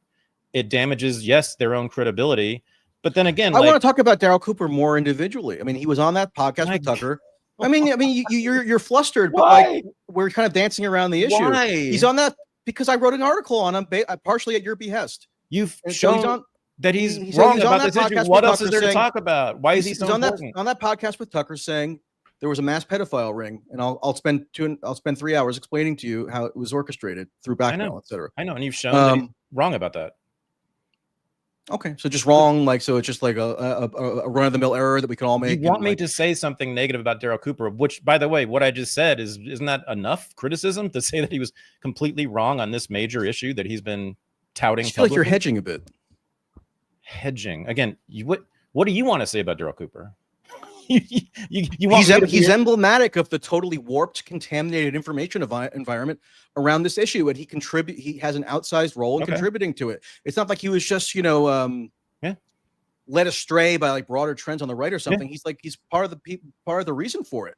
I agree. He's the one who's saying that the pedophile, he's the pedo panic peddler. He's the pedo panic peddler of the week. He's one of them. Yeah, one of them. But like for me, he is this. Yes. I declare. Yeah, he is this week's pedo panic peddler. Okay, because I happen to write. There are other. I'm sure there'll be another one next week, and there was another one last week. Yes, but he's a pedo panic peddler. And like, do you agree with me that he is responsible for peddling hysteria by appearing on that podcast, making unfounded claims that he apparently did no real substantive research for? Yes, in front of a mass audience. Like, is there a problem with that on this issue? Yes. And how about it? And how about his refusal to respond or engage with criticism? I really wish he had. Why don't you think he did? I don't know, Michael Tracy. My friend. Again, Darryl lives in Idaho. I've seen him in person once. What, they don't have internet there? I've had literally maybe 6 conversations with Darryl in my life, so I don't know the guy. Well, could it be because he just doesn't want to address, like, for example, that he made up a fake quote from a federal judge? He'd just rather not address it. Perhaps. Yeah, perhaps. I don't know. Can we get back to the Epstein case? We can, but like people are going to be watching this and wondering why we haven't talked about Darryl Cooper because it's in the little title that I put No one on. cares about the stupid title, and we have talked about Darryl plenty. Okay, we've talked about him. More than bring him, I might circle back to him a little bit, but yeah, go on with your chronology. Plenty. Change the title. You can do that in StreamYard. We got 4,000 live viewers right now who see the title. Okay, yeah. Well, this is. Would people like us to talk about Darryl Cooper? Put it in the chat, everybody. Would people like us to continue talking about Darryl Cooper or about the Epstein case? We'll be democratic here. I mean, they're sort of. I mean, it's just boring. It's just going to be. I'm not bored by it. I love it. I don't have anything more to say except you want me to be your sock puppet and denounce the guy. Which I'm not trying to be. I don't need a sock puppet. I can speak for myself. What else are you? Then what are you having? What is this? What do you guys want? Okay, first comment says yes. No, first comment said that is now correct. Labor Republican says yes. Free Palestine says yes, Darryl. Comedy Mothership said that is now correct, and that's the Comedy Mothership, so we should listen. Amaric says more Cooper. Labor Republican says that is defensive. Fine. Okay, guys. DJ says yes, more Darryl. Okay, fine. Go ahead. We'll talk about Darryl Cooper forever. I mean, we can let's move do that, on. and that's going to do a lot of good. But you're saying it's boring and people don't want to hear about it. Well, go ahead, ask me. I'll tell you what I know about Darryl Cooper. I already have, but go ahead, keep asking. I'll keep saying the same damn thing. What else do you want? He's I think he's a black belt. Okay, one more question, then, like one more real question on Darryl Cooper, then we'll move on to your my lord. Okay? I'm not trying to use it as my sock puppet. I'm saying just what does it tell you? What should it tell us? I told you already. Hold on, no, let me finish. What does it tell you, and what should it tell us? That the supposedly seasoned expert, self-proclaimed researcher extraordinaire on Epstein, who everybody's supposed to huddle around and listen to, and be humbled by all his awesome knowledge, that his research, quote unquote, right, apparently does not include reading relevant government reports on the subject, reading judicial rulings that he cites, reading, much of anything of substance that I can gather. Yeah, he should. Rather, it involves researching Pizzagate. And don't give me some broader explanation about what's going on the right in terms of their fixations on trafficking or whatever. I'm talking about what does it tell you about Darryl Cooper in particular, who says that he's this audio documentary maker. He says, I'm not a journalist, I'm an audio documentary maker. Okay. But just tell me, what does it tell you about him, and how should it inform our understanding of his research methodology or inclinations? Yes, I have some skepticism now about Darryl's methods, but I think it's because of the culture he belongs to, the culture that allows people to say things like that without fact checking, because he's never corrected. There's only one person on earth, and now there may be 3 at most, but there's really only one person on earth who's ever corrected him, and that didn't happen until a month ago, 2 weeks ago. So yes, he's had zero incentive and lots of disincentive. And by the way, here's another reason. You now know what happens when someone asks questions about such things as child sex trafficking. If you even ask a single question, was she actually 16 or 17, or was she actually 18, or any question about that, you are immediately called a pedophile. And worse. So, and the wood chipper memes come out against you. And so, you know this. And so I can see lots of disincentive for him to fact check these things, and lots of incentive for him to go with the narrative. I don't know him this well on this question, but he also clearly has some kind of, as I think most people on the right do who talk about this stuff, some kind of, you might call it white knight, protective sort of imagined masculine duty to protect the innocent and the vulnerable, especially children. And therefore they get especially up in arms when they hear about some child being victimized and want to show that they are the protectors, not the predators. Yeah, like the Sound of Freedom movie.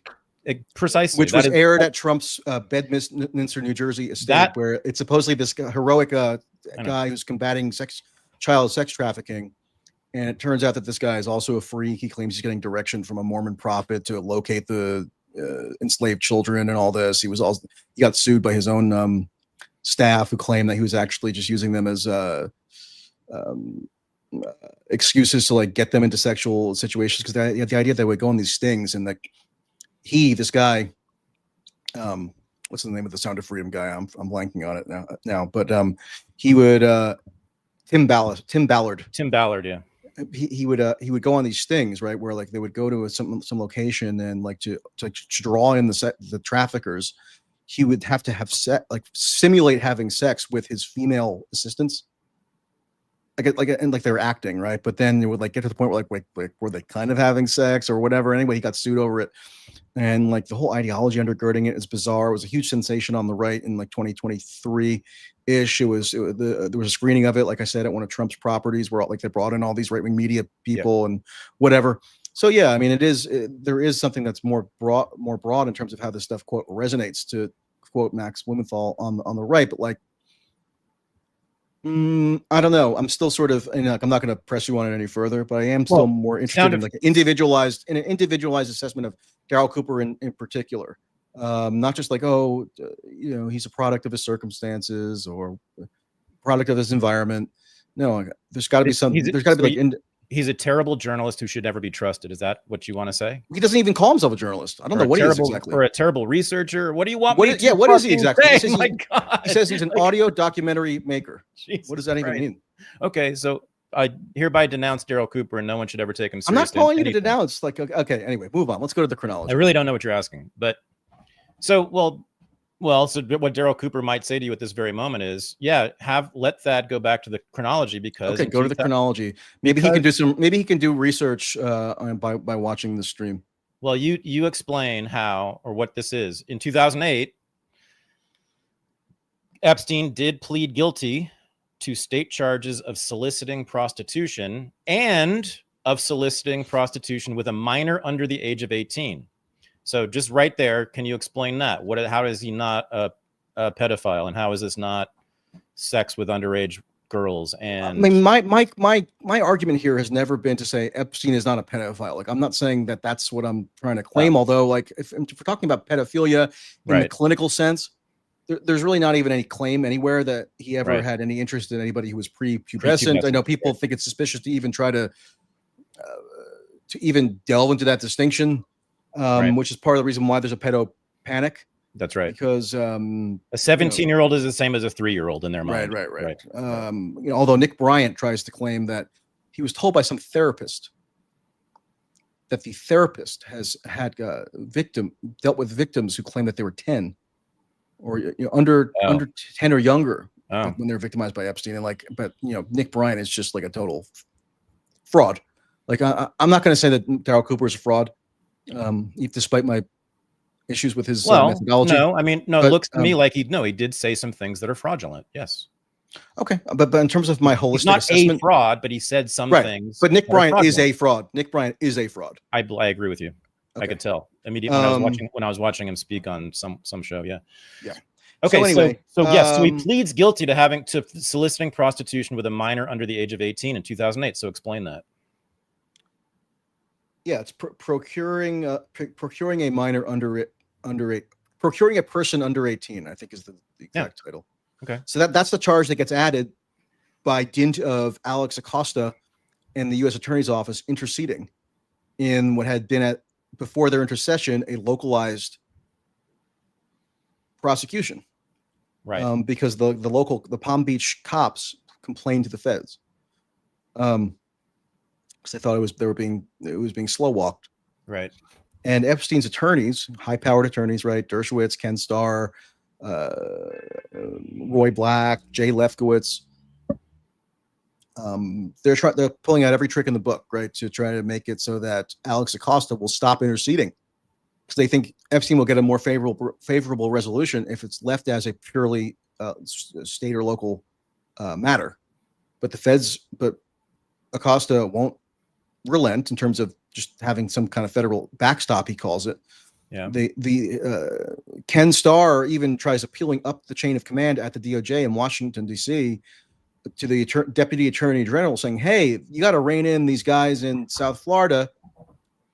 They don't have the jurisdiction to be interceding in this Epstein matter in the way that they are, right? But the Deputy Attorney General declines to intercede in Alex Acosta's intercession, let's say. Mm-hmm. And so the intercession continues, and it results then in a plea agreement whereby Epstein pleads guilty to these two charges. The second charge that's added, the procuring a minor for procuring person under 18 for prostitution charge, that does activate the requirement for Epstein to later register as a sex offender, set up a mechanism whereby government designated victims can obtain monetary damages. Yep.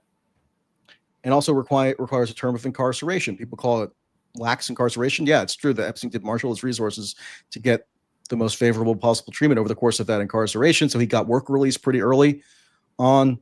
And he was allowed to go home at night. No, he wasn't allowed to go home at night. He wasn't? Initially, he had to. He would go to an office that he had set up. It was like the Florida Science Foundation. I mean, during the day. Sorry, during the day. During the day, he was allowed to go. I think he was supposed to go to his office. He mostly went to this office that was set up. He was supposed to be working, right? But he was allowed out of the prison during the day. Yeah, allowed out of the prison, but like it was work release. I mean, the Palm Beach Sheriff's Office says he was granted work release using the same criteria that anybody else would have been granted work release. But the idea is that he went to this office that was set up basically to do his money managing stuff. But there was an office set up that was basically adjacent to one of his lawyer's offices that he would go to. Toward the tail end of the carceral term, so it was from June of 2008 to July of 2009. I think by early July of 2009, so a few weeks before he was released, he was able to go home during the time that he was out, because the idea was that you would enable the inmate to sort of reacquaint themselves or get things in order to be able to return home or whatever. And then then once he's released from the Palm Beach Sheriff's Office custody, then has to go through the process of registering as a sex offender for each different jurisdiction, depending on what the requirements are. I think we might have talked about last time how the requirements were less onerous in New Mexico than they would have been than they were in Florida. So you're constantly always having to communicate with whoever runs the sex offender registry in a particular state or jurisdiction to understand what he's required to do, what he's required to report, etc.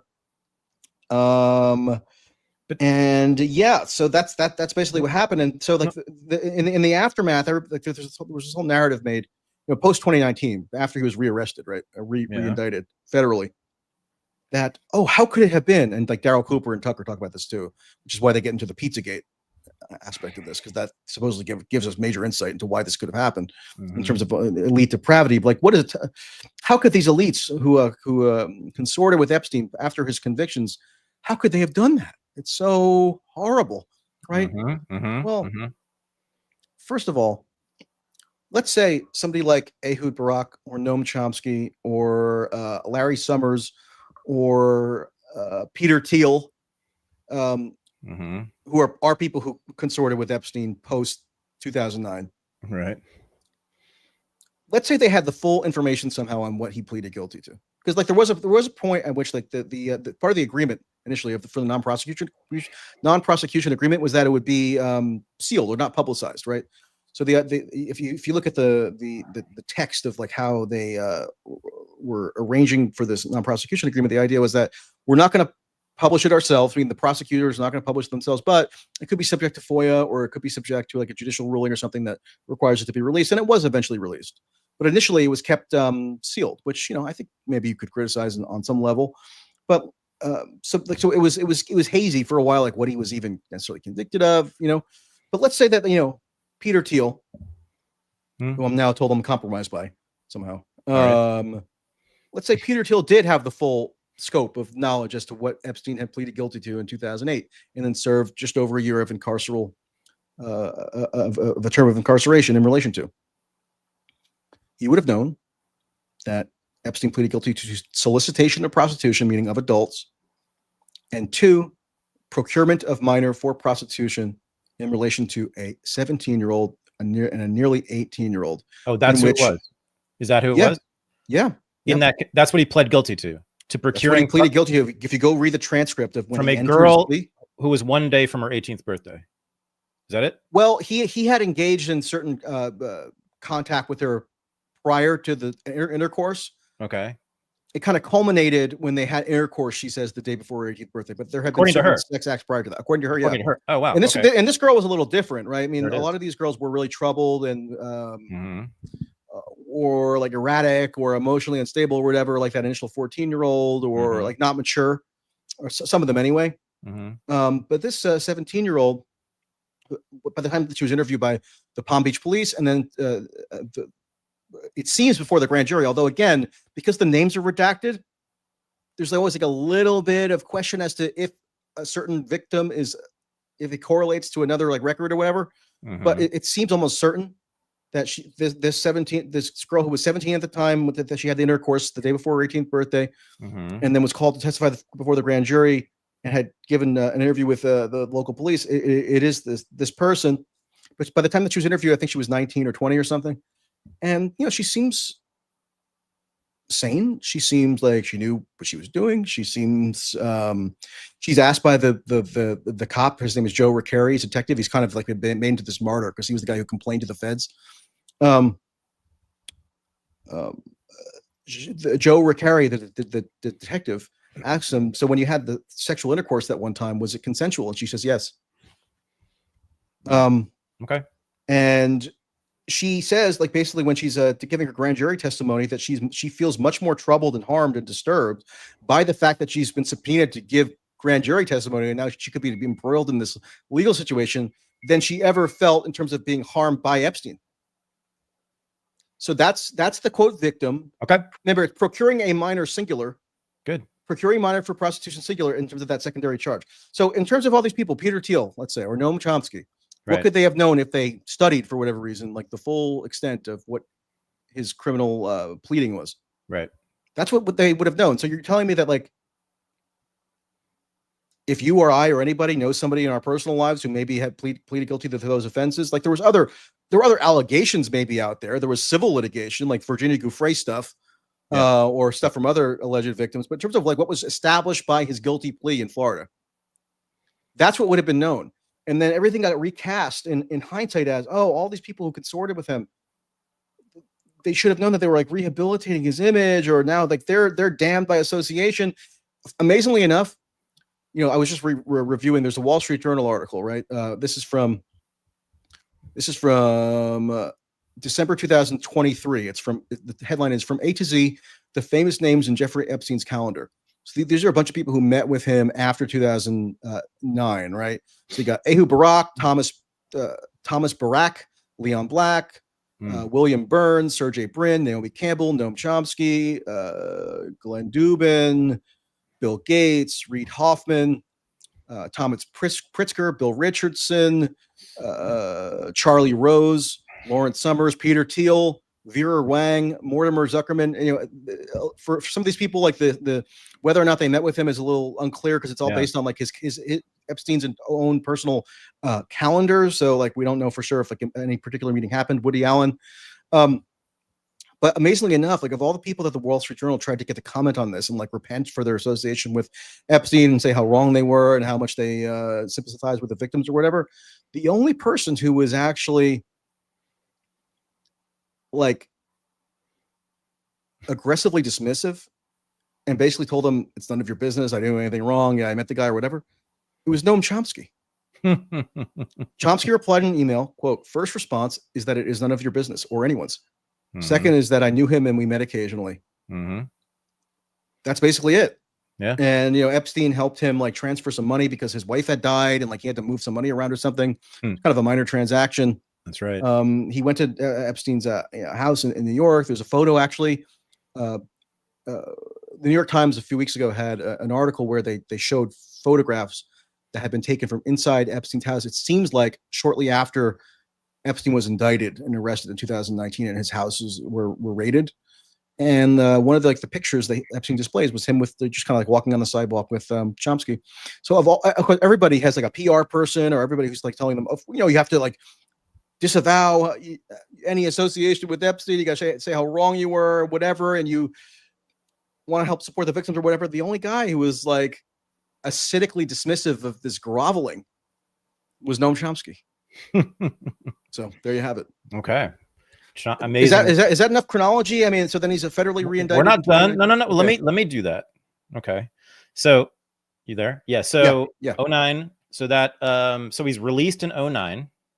And that's when the floodgates open, right? Of all the accusations, Virginia Giuffre emerges and accuses. This is when he, Well, right? It's after he's released from prison in it's after he's 2009. released from prison. Yeah, I mean, there have Right. been some litigation even prior to that, right? But so the first so in 2009 there is litigation that's filed with Giuffre as a party, but she's still a Jane Doe at this point, and the allegations that this Jane Doe version of her makes are nowhere near as salacious as what would come later.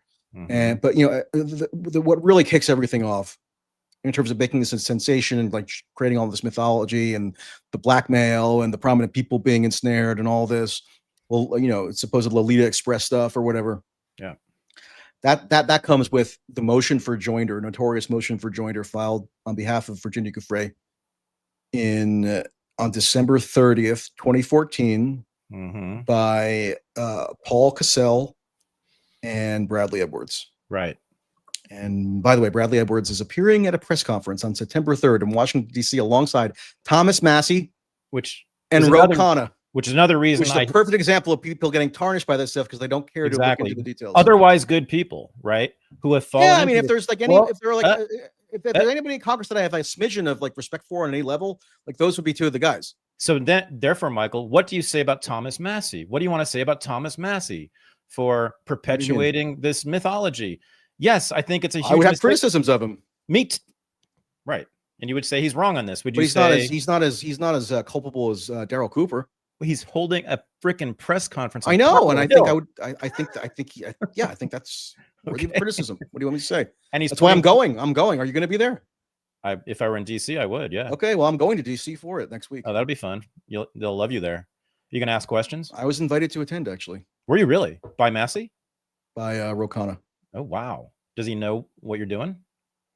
I don't know. I was in touch with him about the Steve Bannon aspect of all this. Oh, really? Ro Khanna told me that he hadn't been aware of Steve Bannon having this 15 or 16 hours of video footage, of interview footage with Epstein from probably recorded in either late 2018 or 2019. Okay. And the idea was that Ro Khanna was going to refer.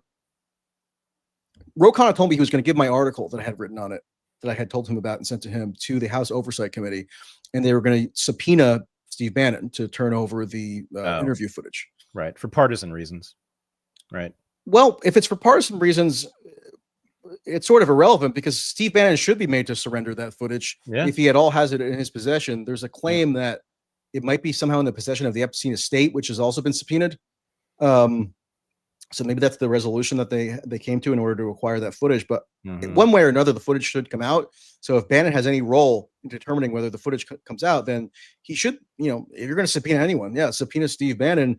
I mean, he claims that he's going to finally do this like long-awaited documentary of some kind sometime next year, although he won't say when. And he said that he's given this excuse before. Yeah, wait for the documentary in like a year and a half. Right. So Giuffre. So I've corresponded with Ro Khanna and his staff about that. So that's like basically the basis on which I got invited, I guess. Okay, so after he's released, there's this flood of accusations. Giuffre is the chief among them, accusers, right?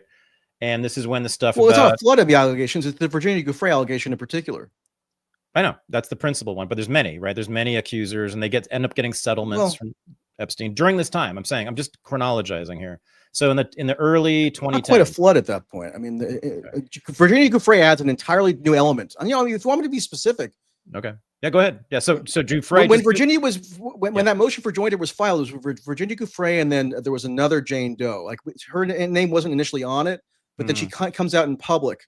I think a month later, or like the next month, like January 2015, like says it's her, right? Right.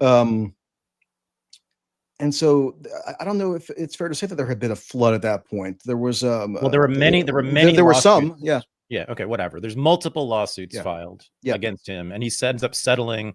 Now, your point here, and it's important, is you have gone through these women who have made these accusations and shown that they have major credibility issues. So we talked about Carolyn, the 14-year-old, and now Giuffre, and you've done a lot of this, you know.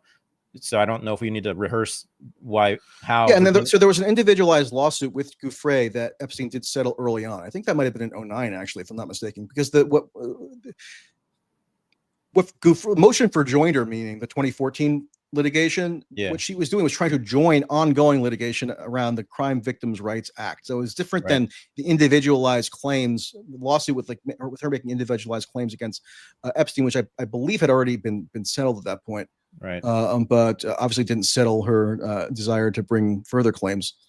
And so I think, as I told you last time, estimates vary, but she probably, the low ball estimate in terms of how much money she collected from all this was like 20 million, 15 million. High end is like 30 million. Wow. Right. So there's a big fight over her estate right now with her step brother and like their spouses like making statements, putting up public statements on her behalf, defending her, saying how outrageous it is that Ghislaine Maxwell would have been interviewed and all this. So that, if people say they want disclosure, they're the ones who are against disclosure, the so-called victims advocates or victims representatives. They don't want us to hear from one of the central players in all this. Why is that? Right. Okay. Commenter says you're a fucking loser. Anyway, so I agree too. You're seeing comments on StreamYard as well? I am. Oh, okay.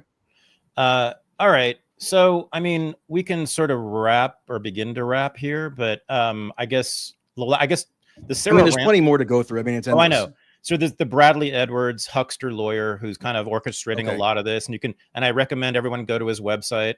The Bradley Edwards, what's the other name? Hutcherson, something like that. It's Edward. The current version of his firm is Edwards Henderson. It used to be Edwards Pottinger. Yeah. So I recommend Stanley Pottinger is. Oh, vaguely, maybe. Yeah, I know the name. Stanley Pottinger is he's deceased now. He died, I think, in 2022 maybe or 23 recently. And he was somebody who Edwards worked with on Epstein-related litigation after David Boies was brought in. Right. So David Boies, the big name lawyer, represented Al Gore and Bush versus Gore or whatever. Huge lawyer. Huge lawyer. And Pottinger was basically like his was Boies's, I don't know, right-hand man or a fixer or something, who's also a lawyer. And it was understood maybe to have some CIA involvement or something to do with the U.S. government clandestine activities, although no one was 100% sure. But like based on what he did in like the 70s or 80s, I can't tell you exactly what it was. But like in any event, in Bradley Edwards' book, so Bradley Edwards published a book in 2020 called Relentless Pursuit, because Bradley Edwards was relentless in his pursuit of. But Bradley Edwards relays, and I wrote about this in one of my Whitney Webb articles, so it's the Webb Whitney Weaves. Bradley Edwards and Stanley Pottinger have occasion to go out to rural, I think it's Kentucky, to meet with Maria Farmer, the lunatic, because they want to interview her, right? Like she's different from the other victims. She's not a Palm Beach girl, right? She has information from earlier on. So they're trying to flesh out the whole chronology, to use the word of the day. And because what Maria Farmer has been saying, because Maria Farmer claims that, after she was sexually assaulted or raped at 26, that she tried to contact the NYPD to report a pedophile situation going on in Ohio. And then the NYPD's like, why are you reporting a crime that you're saying happened in Ohio to the NYPD, and like go to the FBI or something? So she claims that she tried to contact the FBI. And I'm sorry, if any FBI agent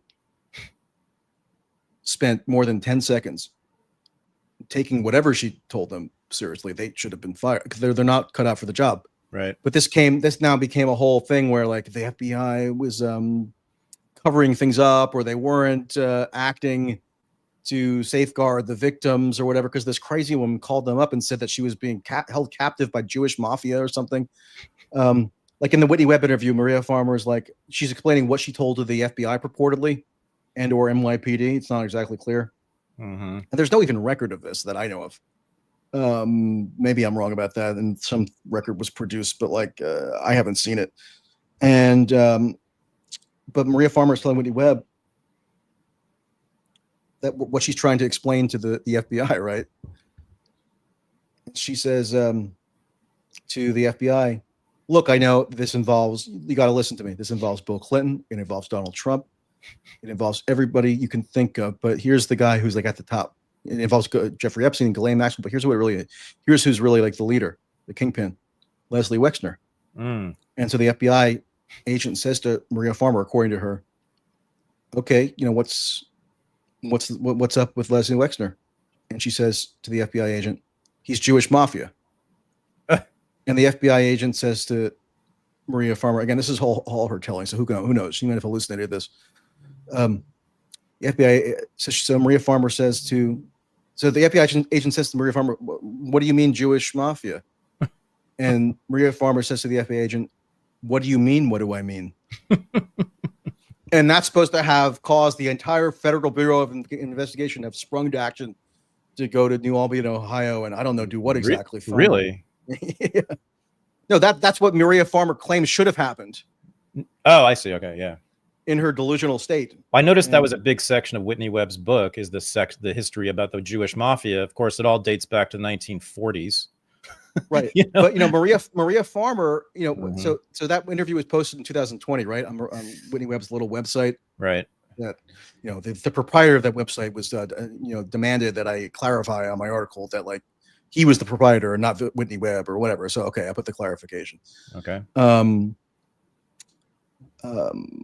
But Whitney Webb says she took down the website two years later, right? Or took down the audio recording 2 years later from that website and some other website. And oh geez, now I lost my train of thought. What was I about to say? Something about Maria Farmer. I know, Maria Farmer. Well, we can move on. We can move on to. It happens. Oh, so in that in the Whitney Webb article, right? Now I'm losing it. I don't know. I lost my train of thought. I'm sorry. It's okay. Let's There's go. A lot of material here. Let's finish with my favorite. I mentioned. Oh, and now she's suing. Sorry, now Maria Farmer's suing the FBI. Oh, suing the U.S. federal government, saying, because of this supposed complaint that she made to the FBI in like 1986 or whatever it is. Okay. That she's been psychically, mentally, physically harmed. She has like chronic diseases. She says that she was given cancer by her experience with Epstein or Wexner and the FBI and Donald Trump or whatever. And it's amazing. Like she goes on Aaron Burnett on CNN, just like nodding and taking this person seriously. I know. I mean, it's a lunatic. I mean, she's also an artist. And like she puts out like artistry where she's like saying, I guess some of the art's okay. I mean, I don't know. I'm not an art connoisseur, but like, and a lot of artists have like are a little mentally shaky. So I get it. But so my favorite of all the accusers, and I mentioned her earlier, is Sarah Ransom. She writes a book. I think she emerges for the first time, right, in 21 with her book. No. Well, or she might have publicly emerged then. I'm not sure when she publicly emerged, but she's in court before then, right? No. I mean, she starts emailing the New York Post in October of 2016. Oh, Maureen Callahan, cool. New York Post. Yep. And she starts telling the New York Post that, look, I have these because she's saying she's on a mission. Basically, she writes. This all came out discovery later. Her emails, because she later became this is the best involved in litigation. Yeah. She sent a bunch of, like, I mean, it looks like, picture what your average sort of schizophrenic internet commenter is. Those are her emails, and she's saying to the New York Post reporter, look, I have these sex tapes on Bill Clinton, Donald Trump, Prince Andrew, Richard Branson, and she says that she's on a mission to ensure, she's on a personal mission to ensure that that, quote, that evil bitch, neither, quote, that evil bitch Hillary nor that pedophile Trump make it to the White House, win the election. I don't know, maybe she supports Jill Stein or Gary Johnson, I'm not sure. But and she's South African, so maybe she doesn't have a great understanding of the U.S. electoral process. But she had been in the U.S. And eventually she says, according to all these emails that came out later in litigation discovery, she says to the New York Post reporter, I take everything back that I said. I retract. And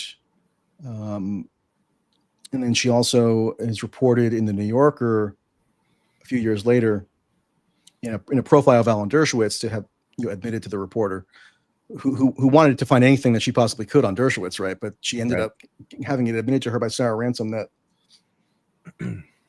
the existence of these supposed sex tapes were an invention. But basically, she admitted that she made up the sex tapes for attention because she felt like she needed protection from Jeffrey Epstein. So she could say, like, dangle it over his head or something. And there was no evidence anywhere ever that Epstein attempted to do anything to her. But she was, a mentally unstable person, like a lot of these people. And she testified at the sentencing phase of the Maxwell trial. So there's another due process civil liberties problem here where that's it. Yeah, this is at the sentencing phase. Yeah. Right. The sentencing phase,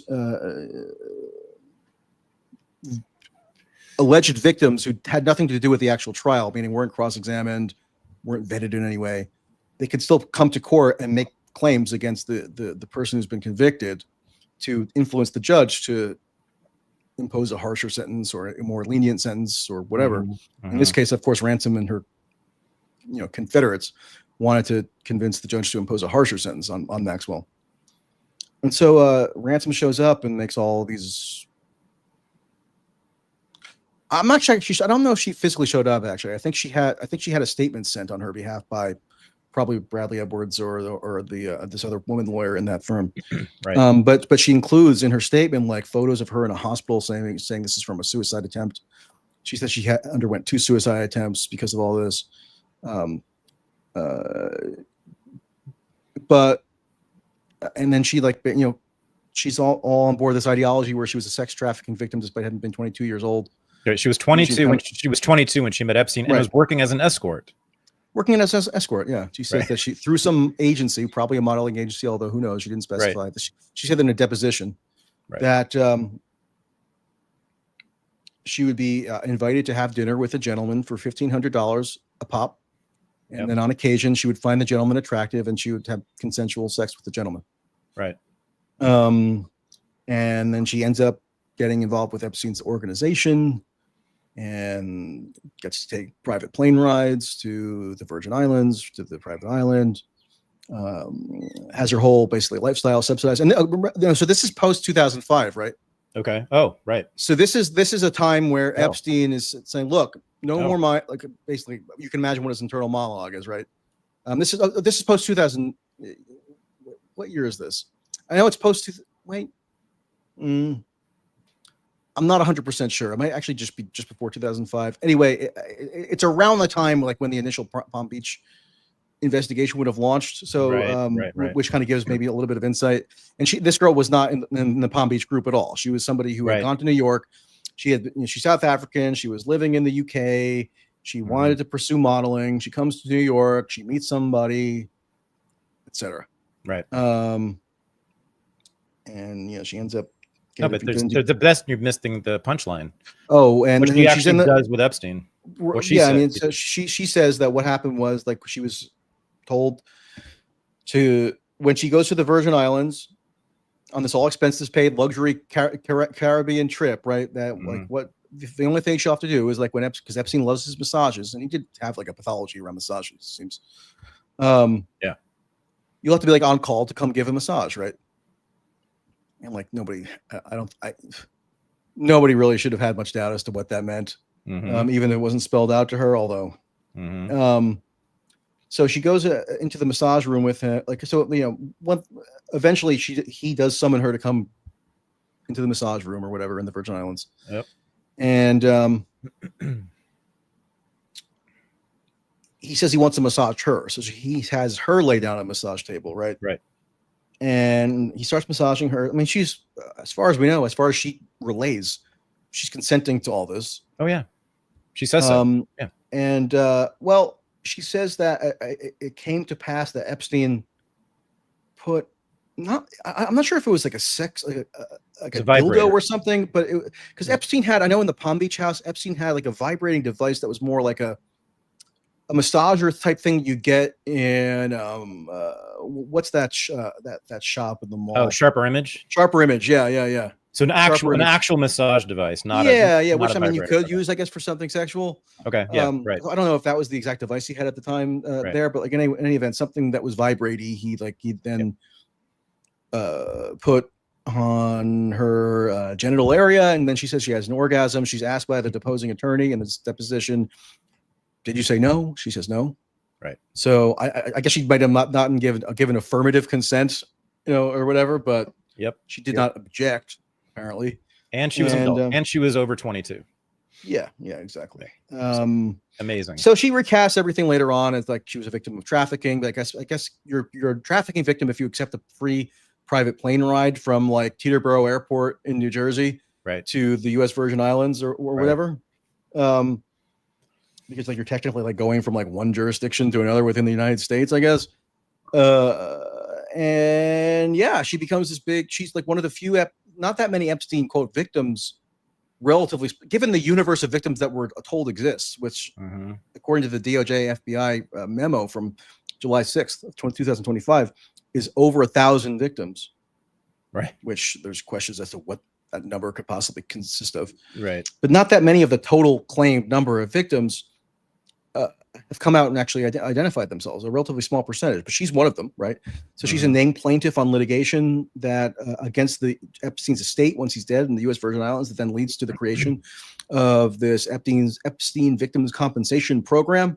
So this non-adversarial confidential settlement program where nobody who wants to make a claim for monetary damages gets meaningfully cross-examined, and people got millions of dollars. All four of the alleged victims or purported victims who testified at the Ghislaine Maxwell trial got settlements prior to testifying from this fund.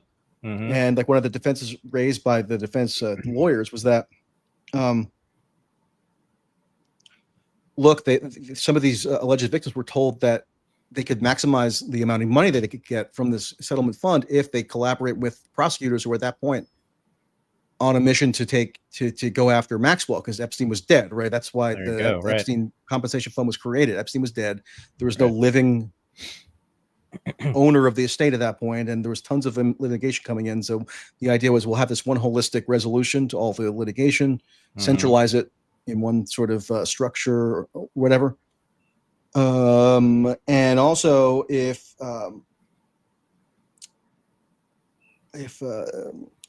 testimony was submitted to the settlement fund, the idea was that they would have to, these alleged victims would then have to make it so that their testimony was also consistent later on. Like they couldn't get in a situation where they had to retract. So there was a huge incentive to inflate or embellish or dramatize the claims made to the settlement fund, right? To get the most amount of money. Of course. But then they couldn't go back on the claims that they made to the settlement fund if it came to pass that there was some criminal context that arose, right? Right. So Annie Farmer, right, the younger sister of Maria Farmer, who's maybe slightly more sane, a lot more sane actually, from what I can tell, but still a little dubious in terms of like what she's up to. She had been interviewed, but because the idea was that Maria, I guess, trafficked her younger sister to go meet Maxwell and Epstein in New York, because she was the employee of Epstein, right? She mentioned her younger sister. Epstein was like, "Oh, maybe we can help her go to college or send her on some performing arts trip or something." It's kind of the sort of thing that he did, I guess. And so, if we're going to talk about trafficking, Maria Farmer traffics her own sister to New York to meet this, the most notorious pedophile in American history or something. Right. And they go to the movies together, and Annie Farmer, who's like 16 at the time, she says, although who knows? I mean, memory is hazy, and there was an incentive to like in every instance there was an incentive to make the age as lower as possible. Yeah. But she says she was 16, right? And they in New York, they go to the movie. They got to a movie together in New York. She says that they were all, her, Maria, Epstein were like sitting one next to another in the movie theater, and like Epstein might have like held her hand at some point or like touched her hand, and apparently something similar happened when Annie Farmer ended up, she says, going to New Mexico independent of Maria Farmer. And in New Mexico, she, Ghislaine, and Jeffrey also went to the movies. And she says that, Ghislaine and Epstein were kind of like cuddly, and like there might have been some other handholding or something. But Annie, and then there was, then she says that Ghislaine Maxwell gave her a massage, gave Annie a massage when she was 16. And Epstein wasn't present, but Annie Farmer said that she could sense that Epstein could have been able to watch. And then the kicker is that Epstein, after the massage, at some point came and like hugged her or cuddled her or something. So in 2006, this Annie Farmer was interviewed by the FBI, and then again in 2020, prior to the settlement fund becoming available, she was interviewed. And she said, and in neither interview did she say that anything that occurred to her was sexualized. But then she submits her claim to the Epstein Victims Compensation Program, which became available in June of 2020. And she says that the hand holding, whatever, hand contact, was a form of sexual abuse. Wow. And the idea was that it was grooming her. Wow. She was a therapist at this time or something, right? Trauma therapist, whatever, critical trauma theory. And she's cross-examined about some of this stuff at the trial. And actually, even this absurdly pro-prosecution judge, Allison Nathan, in the Maxwell trial in 2021, who sided time and time again with the prosecution, including, basically just like suspending the Sixth Amendment of the U.S. Constitution, where you're supposed to be able to confront your accuser in court by allowing them to testify under fake names for no reason. Right. And there were issues with like what evidence was admissible. Wow. Even this insanely pro-prosecution judge has to instruct the jurors of the 4 alleged victims that are here to persuade you beyond a reasonable doubt that Ghislaine Maxwell is guilty of these like 6 or 7 charges, including enticing a minor, sex trafficking a minor, whatever. And then they just basically throw in a bunch of redundant charges. So if like there's one little loophole for one, you can like gut around another one. The judge instructs the jurors, no sexual activity that Annie Farmer or Anushka Degorgiou, the British socialite, no sexual activity that they claim that they experienced or that they were subjected to or that they reported at any time in this trial. You are not to use that alleged sexual activity as a basis to convict Maxwell for engaging in an illegal sexual act. Or in other words, no act that occurred to either Annie Farmer or Anushka Degorgiou could constitute illegal sexual activity. Right.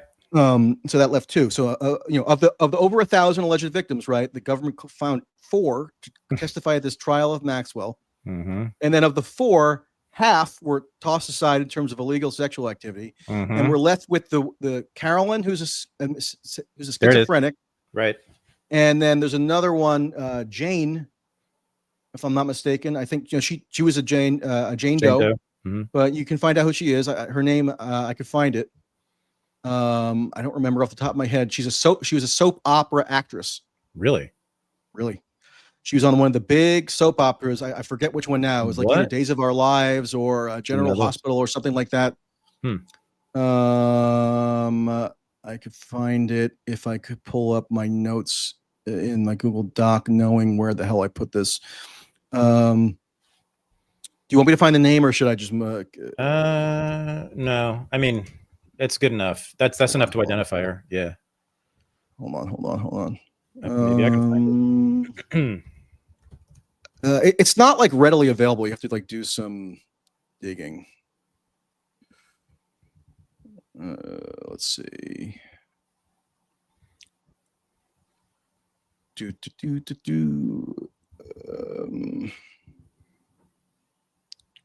Okay, it's Nadia Bjorlin.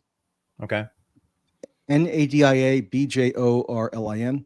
Okay. And she's somebody who does. So she was she was different from the Palm Beach phase girls, right? So that was from roughly 02 to 05. She says that she also lived in the Palm Beach area. She was not somebody who was like hugely. I mean, as far as we know, she was from a stable household, but her father died. Her father was a famous violinist, I think. Let's see. Oh, sorry. She's the second eldest child of Swedish composer and conductor Ulf Björlin, and Ferry Björlin, an Iranian interior designer. So interesting background. And if you look on her Wikipedia, it doesn't say anything about Epstein. So I guess Wikipedia, they maintain her privacy as a victim here.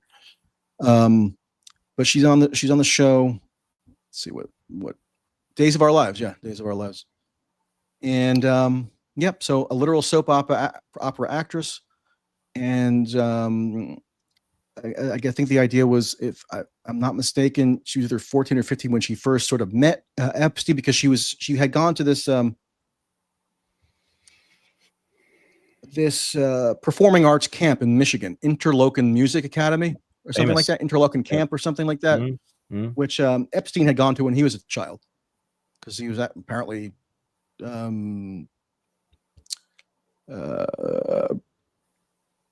precocious piano, I think. But Epstein was kind of like a benefactor to this camp. He gave him a lot of money. He had like a cabin that was sort of like, I don't know if it was constructed for him, but like he could go to this cabin and stay at the cabin. So he would go like in the summers, like toward the end of the summer session or whatever, summer camp session, he would like, watch the performances or whatever.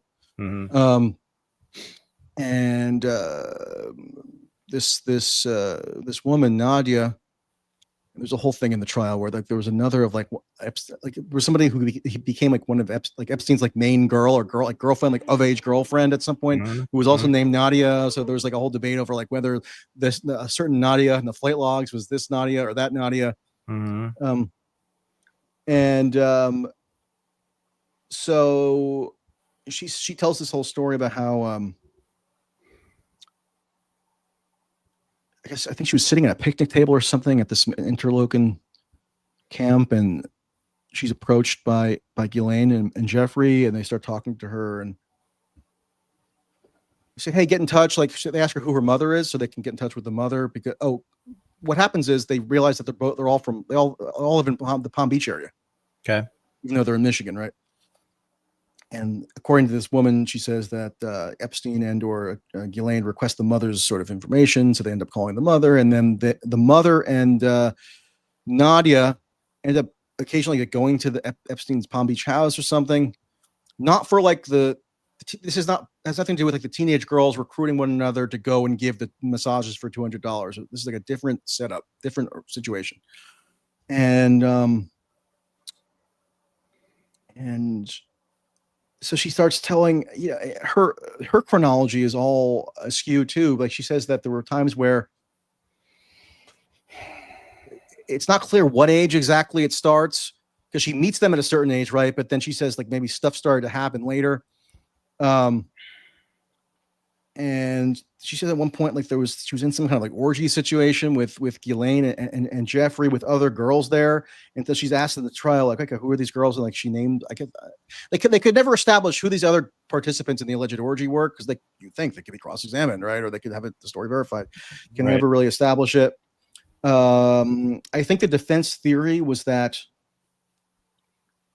she indeed might have met Jeffrey and perhaps Ghislaine, or perhaps not. Like Ghislaine's role seems a lot more peripheral, really, than the government tried to make it out to be, because they had to nail somebody as a proxy of Epstein once he was dead.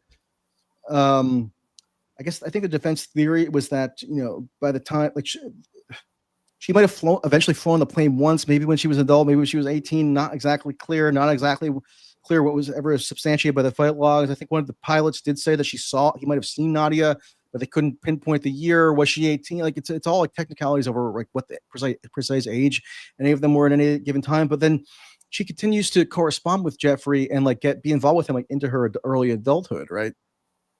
She moves to Los Angeles, I guess because she's an aspiring actor, right? And they come up with a letter or something that she sent Epstein saying like, "You're the best," or "You the bomb," or something like that, when she's maybe, I don't know, 22, 3, 4 or something like that, because I guess he's still helping her with maybe some money or something. I don't quote me on that, but it's something to that effect. Oh, by the way, the Anushka DeGiorgio character, she remains in contact with Epstein into her 30s. She starts dating when she's around, I guess, 30 or 31, David Hasselhoff. And then she breaks up with Hasselhoff, and then she starts corresponding with Epstein while he's incarcerated in Florida, 2008, 2009. Okay. And then once he's out, she says, "Hey, Jeffrey, can I come visit you in New York?" And this is the big victim, right? Right. Right. But this other woman, Nadia, basically, in terms of the child sex trafficking stuff, it's only the two. It's Carolyn, the schizophrenic, who says that she was trafficked by Virginia Giuffre, right? Who, by the way, didn't testify at all. Virginia Giuffre, okay, because she would have destroyed the credibility of the prosecution's case, given how much of a fabulous she is. And I know if people can recommend a better phrase to use other than serial fabulous, I'm open to it. But I think it describes Virginia Giuffre to a T. Describes Whitney Webb. Arguably describes Darryl Cooper as well, but let's not get back into that. I know that's a sore subject for you. And so you have Carolyn, the schizophrenic, who's now dead from a drug overdose, and got lots of money all through. Like Carolyn had gotten money from prior litigation even before that. I think she squandered a bunch of it. Okay. She was just not. Didn't have a very stable life, although she had a lot of money, so that was helpful.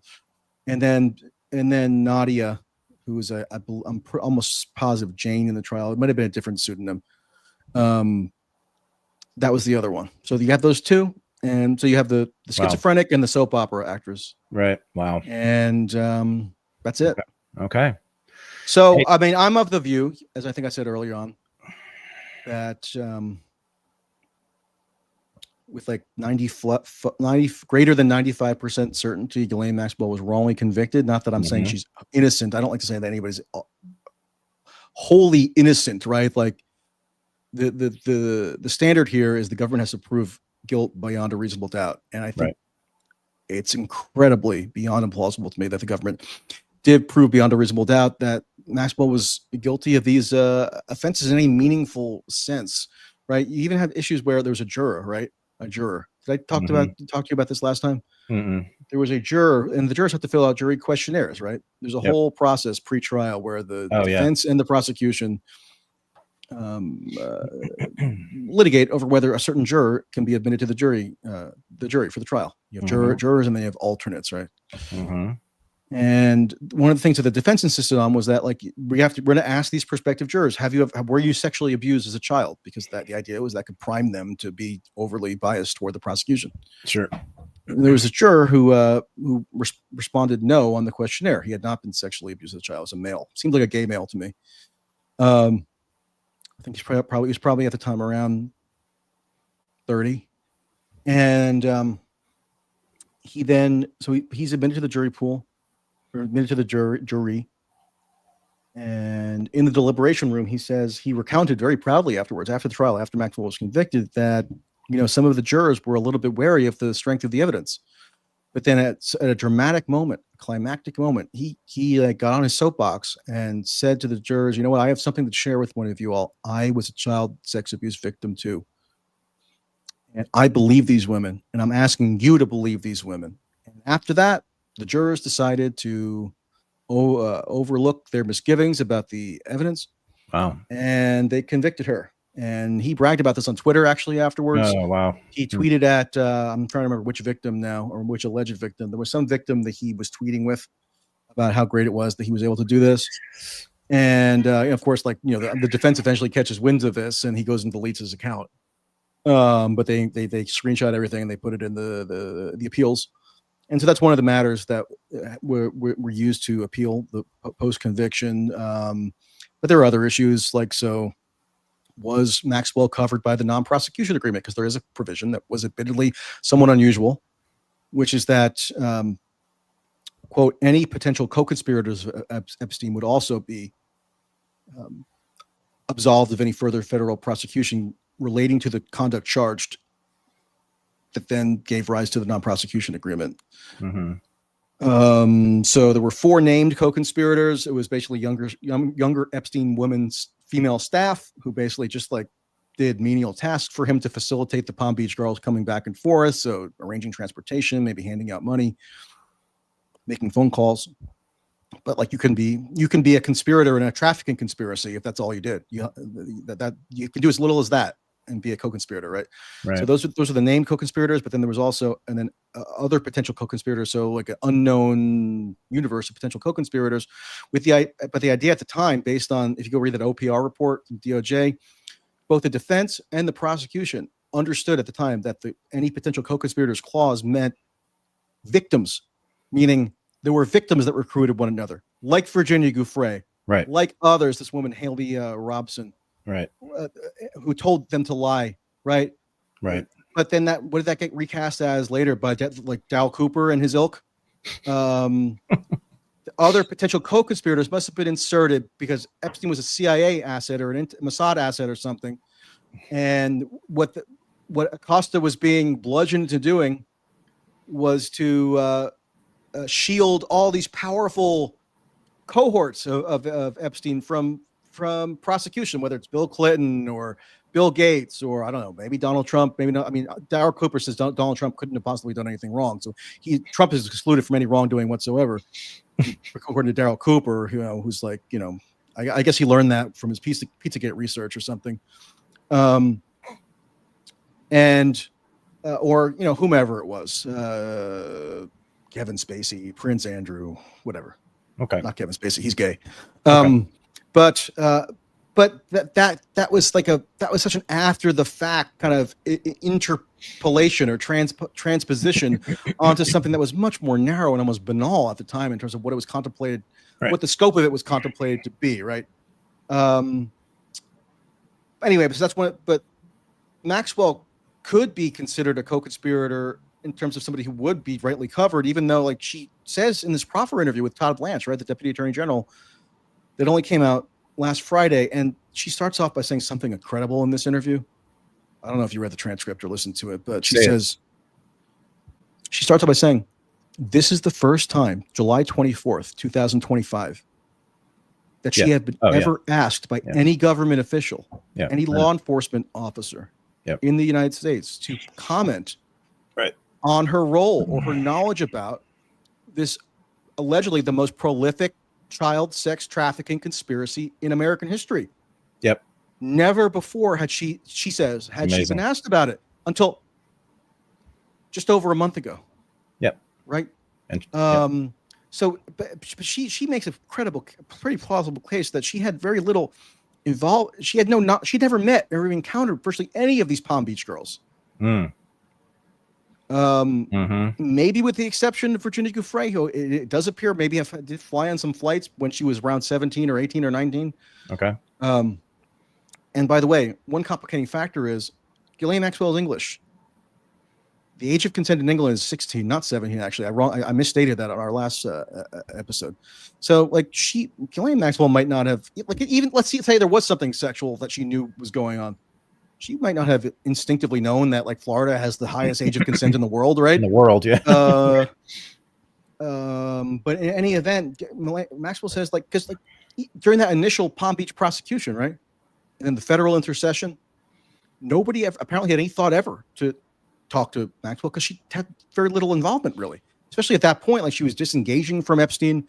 She says, like, around 2000, 2001, she no longer considered herself really romantically attached at all, or even professionally. Like, even in the 90s, she considered herself romantically detached from Epstein. They had a fling, essentially. They were kind of cuddly with one another. Maybe they had some kind of romantic dynamic going on, but she never considered herself like his primary girlfriend, really, or maybe she did, or like she actually kind of seems to second guess herself as like maybe she was oblivious to he was like fooling around with other women or whatever. Because he told her that he didn't desire intercourse from her, right? Except for the initial time when they had like a hookup. Okay. And because of some medical issue, and she believed him. Now she thinks that he was lying and he was having sex with other women or whatever. Okay. But by 2001, right, she's like trying to like but even when they kind of like are romantic, she infers that they're not romantically exclusive. She's still like a property manager essentially for him. She's running all his houses and estates, New Mexico, New York, Palm Beach, Paris, which is a pretty big task, right? You have to hire staff. You have to, I don't know, do all the menial stuff that goes into having a big lavish estate, and not just one of them, but like, Virgin Islands, because there's construction going on in the Virgin Islands, right? So she's running all this, or she's overseeing it, payroll, whatever else. Okay. And she's paid for this. She gets the annual salary. It's pretty generous. Eventually, it's $250,000 a year, right? But by 2001, 2, 3, she's kind of like disengaging from Epstein. She's trying to like get her own like independent finances. Essentially, she meets a new boyfriend by 2003. It's the guy Ted Waite, who is the founder of Gateway Computer. I don't know about you, but like it seems like everybody that I knew at one point in like 1998 had a Gateway Computer. I got to wrap. So okay, we'll wrap up. We'll wrap up. I'll wrap up. Story. Yeah, I'll wrap up. Okay. She meets Ted Waite, right? She says something amazing in this proffer interview, which is that she's asked about, did Epstein blackmail anybody? Did you know if he ever was involved in blackmail transactions? Then that somehow formed his source of income. She says, no, never inkling of that whatsoever. But she does make one blackmail allegation. Her blackmail allegation is against Bradley Edwards and Bradley Edwards' former law partner, this guy called Scott Rothstein, who had absconded to Morocco because he was running a Ponzi scheme out of the law firm at which Bradley Edwards worked. And Ghislaine says that her boyfriend, Ted Waite, was blackmailed by the Scott Rothstein firm, saying, if you want to keep Ghislaine's name out of any litigation in this Epstein matter, pay us $10 million, right? Right. But this is all going on when the Palm Beach phase is going on and Ghislaine is gradually detached. So she says she had no involvement at all with when there was a period when they were like high school girls or thereabouts recruiting one another. She had no involvement, which is why she was never named by any of them ever until much later on, like a decade plus later. She was not interviewed at the time, not sought for interview. So yes, I mean, this is ridiculous. Yeah. If I don't know if Trump's going to pardon her or give her clemency or whatever, they did allow her to transfer to a less onerous federal prison facility. Yeah. But the minute that he did theoretically do that, it would be say, oh, the cover up continues, right? Right. And so that's where we are. Is that enough of chronology for now? Oh my God. Yes, it was. I can go on forever about I this. know you can. No, that was actually, we did it. We went through the chronology that I have. And I think that anybody watching is Darryl Cooper. Darryl, are you out there? Oh my God. Has he tweeted yet? Okay, easy, buddy. He went radio silent when my piece came out, weirdly enough. I know. We've gone over that for 2.5 hours. So yeah, that was a small portion of what we went over. You got a little uncomfortable with it, but that's okay. Yeah, I did. But anyway, so I think that anybody who watches this whole stream will get a much better feeling for the timeline and get a more coherent picture of what you've been doing. So thank you. Look, I know I need to do a book on this probably. Yes. Hopefully that comes about. Like you shouldn't have to tune into some random stream to right. get this chronology. But write it all down. You're not going to get it basically anywhere else. I don't know of anybody else, including Darryl and Whitney and all these people who have actually read the relevant, who've done the actual research, even though they all say that they're researchers. Whitney Webb was attacking me today, saying she was going after Greenwald, right? Because Greenwald was asked, "What do you think about Whitney Webb?" by a viewer of his show, like if we all get asked. Yeah, and he talks about how he thinks that his interaction with her from several years ago was his experience with her was that he fabricated a whole litany of things about his Snowden reporting and Pierre Omidyar and all this. Okay, I'll check that out. Whitney Webb, I really got to go, man. In her tweet attacking him says, Michael Tracy's Mr. Underling, he's attacking all us Epstein research. Okay, yes, I'm attacking them because you don't do any research. Michael, so I'll end it there. Gotta go. Okay. Thanks, man. We did it. All right, take care. We got through it. Send it to me. Okay. Yeah. All right, I will. Bye. Okay. Thank you. Bye, everybody.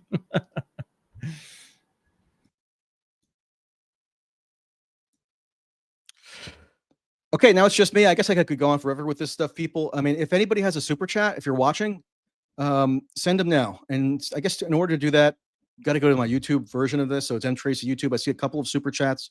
I don't want to stay on for that much longer. I mean, how long can we really go? I see a super chat here from Iceman Vamp. Okay, don't you find it odd that a lot of these Epstein conspiracy theorists? So in other words, if you're watching right now on X or Substack, which hopefully it should be on, although I'm not 100% sure, you got to go to the M Tracy YouTube and do the super chat. So sorry. Iceman Vamp super chat says, don't you find it odd that a lot of these Epstein conspiracy theorists, particularly on the left, will point out who Epstein associated with past conviction, but have no problem talking to Scott Ritter? Decent question, I guess, because Epstein was Scott Ritter, right? Was I'm told, or I understand, he was caught up in one of these online child predator stings, right? It was in Pennsylvania, I believe, or maybe it was New York. I'm not sure. I don't know the full details of that, but yeah, you would think if this was such like an unforgivable offense, right, or it should spark such a moral panic, and it's so morally condemnatory that like you got this got to be like the number one characteristic of a person who engages maybe in some kind of sexual, discussion with somebody who may or may not have been told was underage, right? But it's actually a police decoy.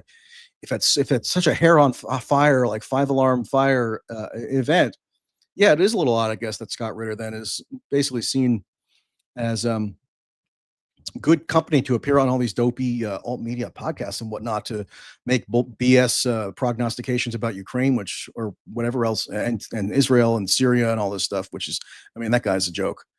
I know people like him and think he's like an amazing analyst, but like, I don't think I've ever heard somebody who's been more consistently wrong about things.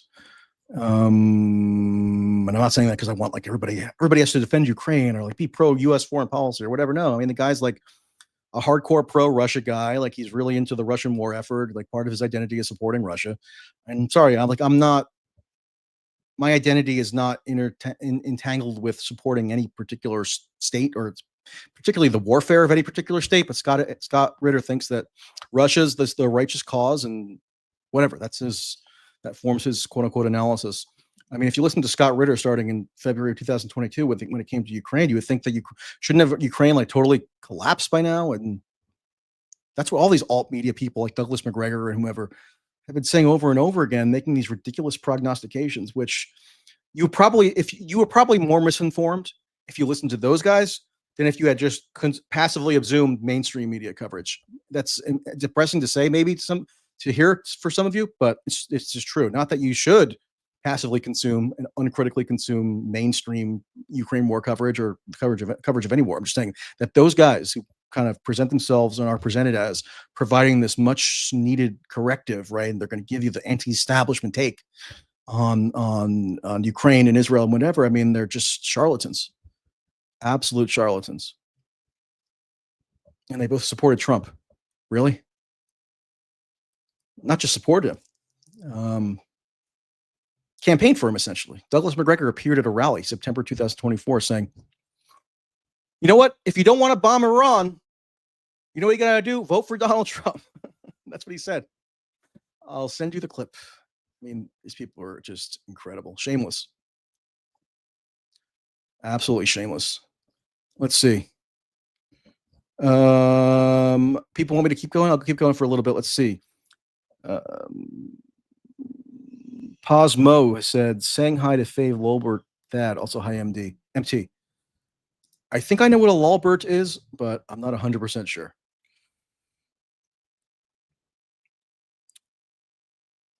People are calling me a loser, et cetera, et cetera. This is like a therapy session. Someone says, I hope you mean that in the sense that it was like cathartic for you. Not that you're now contemplating all the horrors of your childhood or something. Johnny says, thanks, Michael, doing great work. Labor Republicans says, keep going. Don't trust Scott Ritter. You called it correctly on Trump. Michael, I know. I mean, I'm not saying I'm right about absolutely everything, but like, I don't know. It's hard to say this without sounding pompous, and like people can always find something that I might not be totally on the mark on in terms of my reporting, analysis, whatever. I try not to make too many predictions, but like I think it's generally like directionally mostly correct, although I don't know. It's just if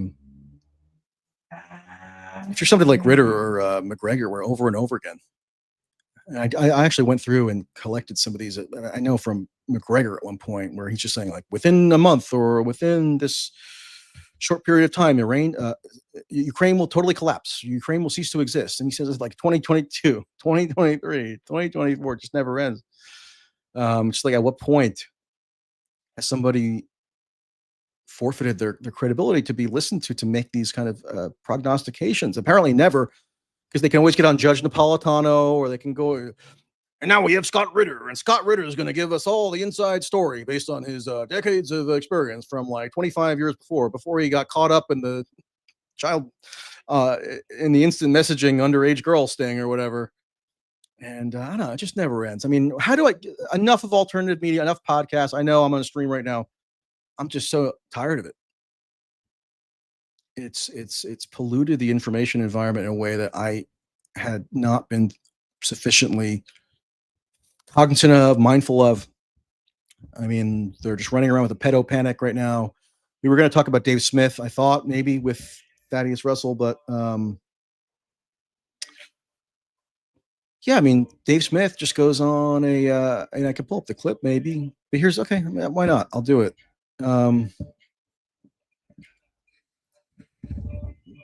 This is like a perfectly emblematic to me. So this is Dave Smith, right? Who loves debating everybody. Supposedly, we're told. Just gonna share my stream. I was just ready to log off, and now you pull me back in like the Godfather.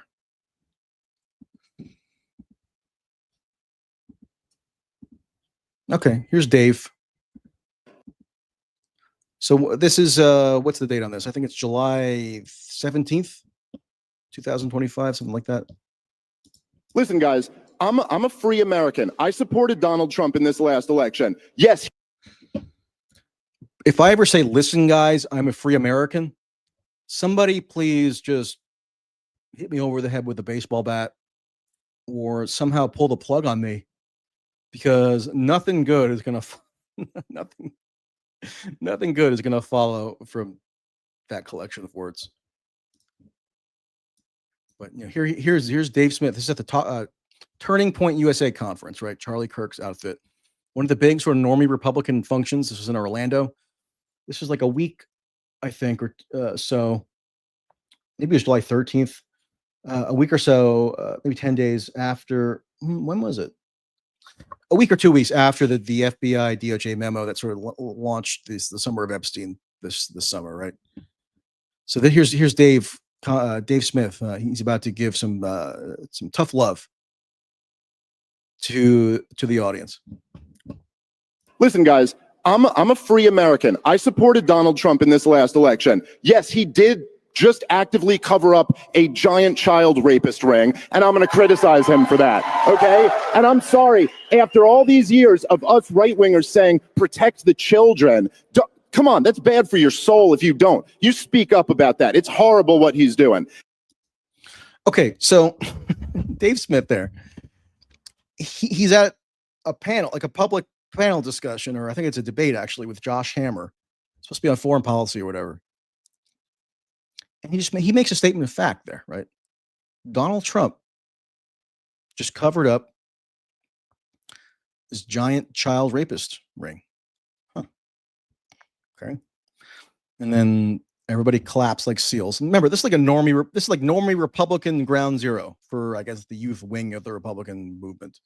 It's like mini CPAC that Charlie Kirk has as his own fiefdom.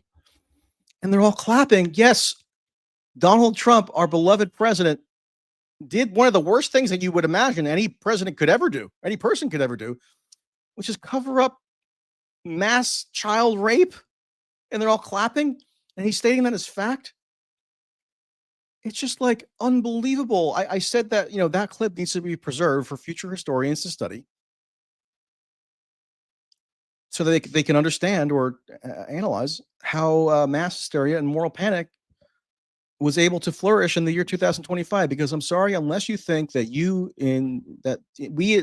humanity in 2025 are uniquely immune to mass panic or mass hysteria or moral panic, then maybe you should be a little bit cognizant of how that could be creeping on in here with the pedo panic. And so, yeah, I did write this item for the Substack last week on Dave Smith. It's called Dave Smith and the Pedo Panic. And I invite you all to read it. August 22. I'll pull it up for you. I mean, I'm here, right? Yep. There we have it. Dave Smith and the Pedo Panic. I quote him saying, listen, guys, I'm a free American. Wow. I mean, you can almost hear the Hulk Hogan theme song coming in. I'm a real American. Yes, he did just actively cover up a giant child rapist ring, and I'm going to criticize for that. Okay. Now, I thought Dave loves to debate. Like, isn't that his whole thing? I had never listened to his podcast until last week when I decided to do so for this particular article. Just like I had never listened to Darryl Cooper's podcast. But here was my challenge to Dave Smith. Right? Let's see. So he loves to debate. We're told, right? Okay, so let's do it. Here's what I said. Dear comic Dave Smith, and maybe he's watching, or maybe somebody out there, if you listen to this guy or you think he's an amazing comic or whatever, say, if you would like to debate this issue, here is my suggested resolution. Because I had just written something about him, so maybe he would care to respond. I don't know. If somebody wrote something about me that I vehemently disagreed with, I'd probably respond. But none of these people seem to really be that inclined to respond for whatever reason. If you would like to debate this issue, here's my suggested resolution. Be it resolved, Dave Smith's statement on July 13th, 2025, at the Turning Point USA conference that Donald Trump, quote, did just actively cover up a giant child rapist ring was credibly and soundly substantiated by the available facts and evidentiary record. Michael Tracy, would oppose that resolution. I would debate this in any format and at any time or place of your choosing. And that's exactly what I've told Whitney Webb, other people, Darryl Cooper, if you're out there. Same goes for you. Anybody who wants to debate this in any format, any time, any place, I will be there. Okay? But they don't want to do it. Why not? Why do I get no comments over and over again, whether it's from Darryl Cooper or Julie K. Brown, the big Me Too initial journalistic exponent of this for the Miami Herald? Why do I get people like Tara Palmieri prematurely cutting short Substack live streams? Because they can't handle even the most mild question. Why do I get emails when I'm asking for Nick Bryant, the guy who supposedly who got from Bradley Edwards the supposed Epstein or Maxwell Little Black Book and published it at Gawker in 2015, is now like running this so-called Epstein Justice fake NGO, is all over the place on the podcast circuit right now, whether it's Breaking Points or where else, Chris Hedges or these other places.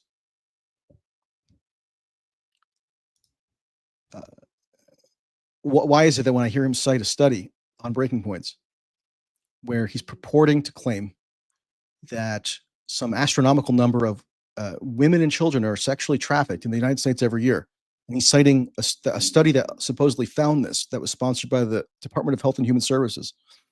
Why is it? I sent him a polite email asking him to just please give me a citation or a link to the study. He just calls me a pedophile. That's what he does. He says, maybe you can find it on the NAMBLA website next time you visit it. So he's saying, I'm a pedophile. That's why I asked him to send me a link to a study. That's Nick Bryant. Fraud.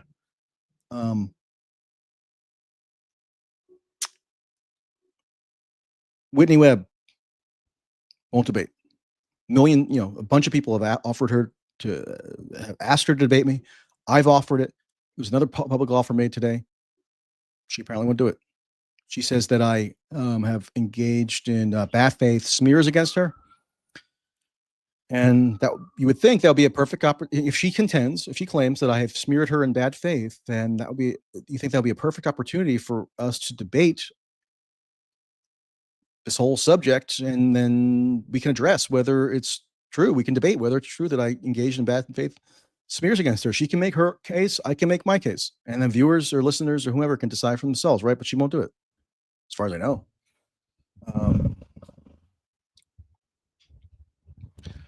Even Brianna Joey Gray, she won't engage with me about Brianna has now, it's been several weeks now since I reached out to Brianna. I gave her plenty of time.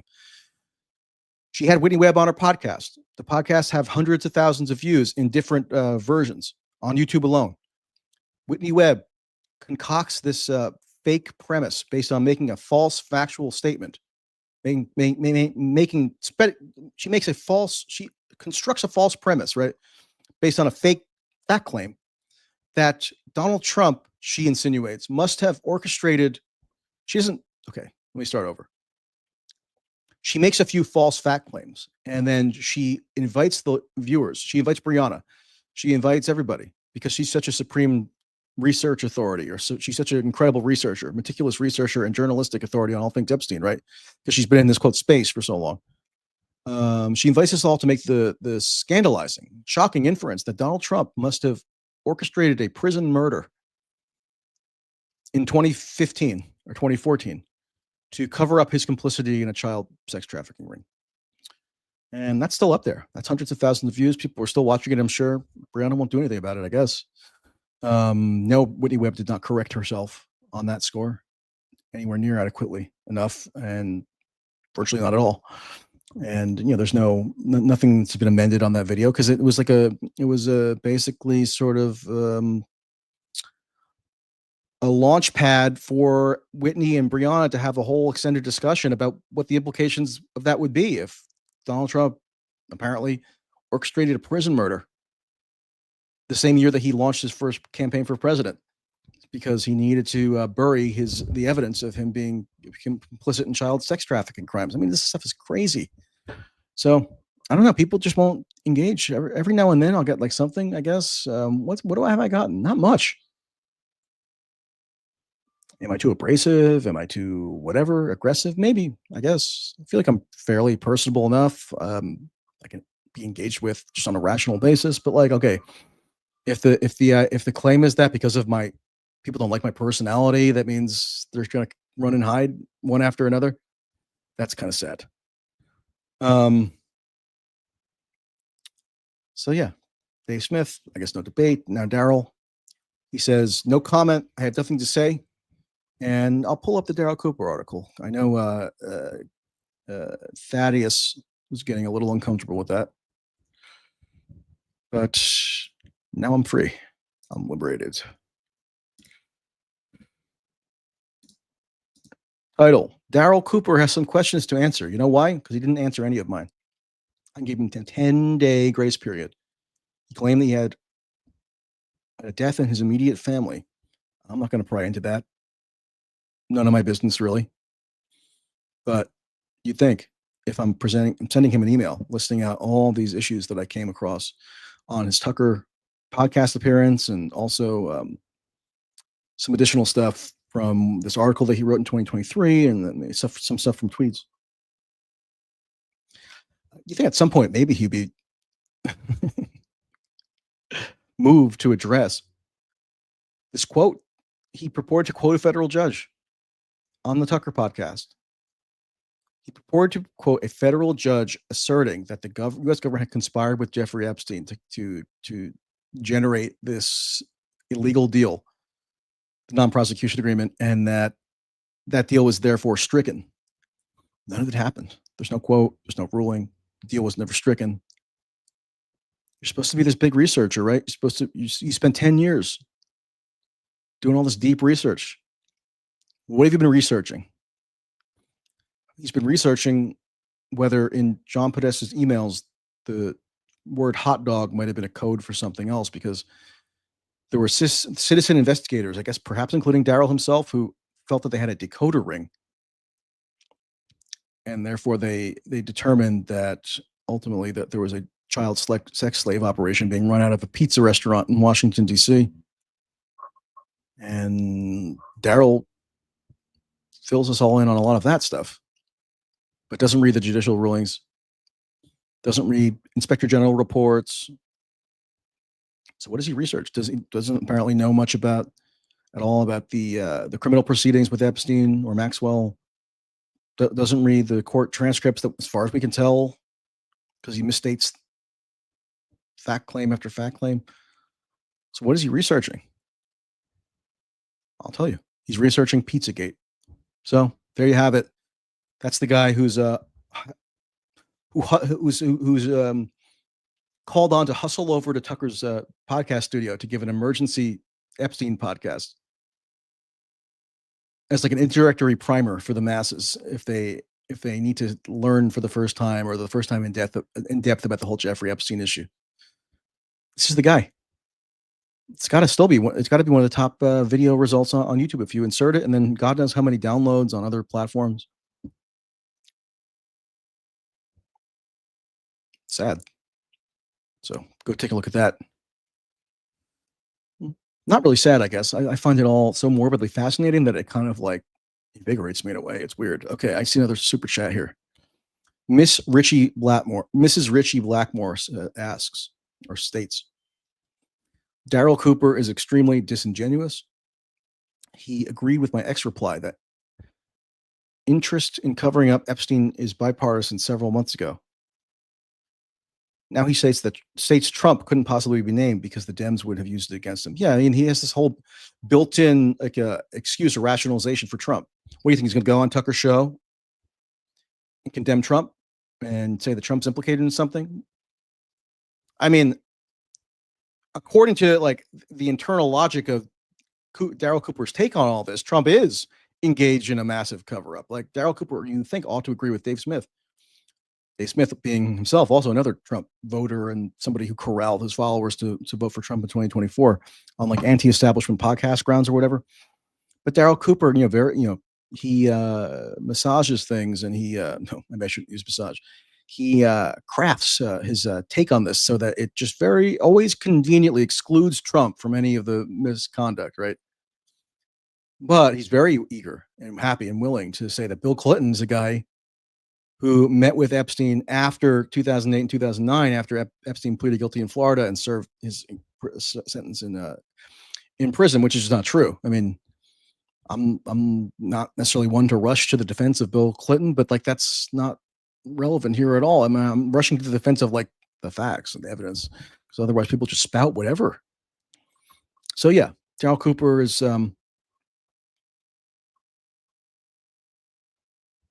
he's invested in this idea, I would imagine, that like Trump is taking on the deep state and all that, and Trump's a hero, or I don't know, whatever. And so you could kind of tell in terms of how he cobbles together like a weird sort of worldview on all this stuff. Webb says Greenwald smeared her too. Yeah, I guess. Glenn offered to me personally that he would moderate a debate between Whitney Webb and myself. So I put out a public invitation to Whitney Webb. Hey, Glenn has generously offered to moderate a debate between us on Epstein. So you can make your case as to why I smeared you in bad faith, why you claim that I smeared you in bad faith, or you can substantiate your claim that I allegedly smeared you in bad faith, and then I'll counter. And as far as I know, she has not said that she's available. But doesn't have to be on. Greenwald doesn't have to be the moderator. Any moderator, I don't even care. Anybody, a guy off the street. As long as it's in English, so I can understand. As long as I can like. I have almost no conditions for this at all. I'll do it hanging upside down. I mean, what do you want me to do? I'll do it in a cage of zoo animals. I mean, I don't know what else to offer this woman or any of these people. I'll do it naked, although I won't do that. That would be way too disturbing for people. You got to draw a line somewhere. Decency. After there could be children watching. I wouldn't want to expose them to that. Actually, you know what? I hope there are no children watching at all. No children needs to watch anything to do with Epstein. Let me just say that.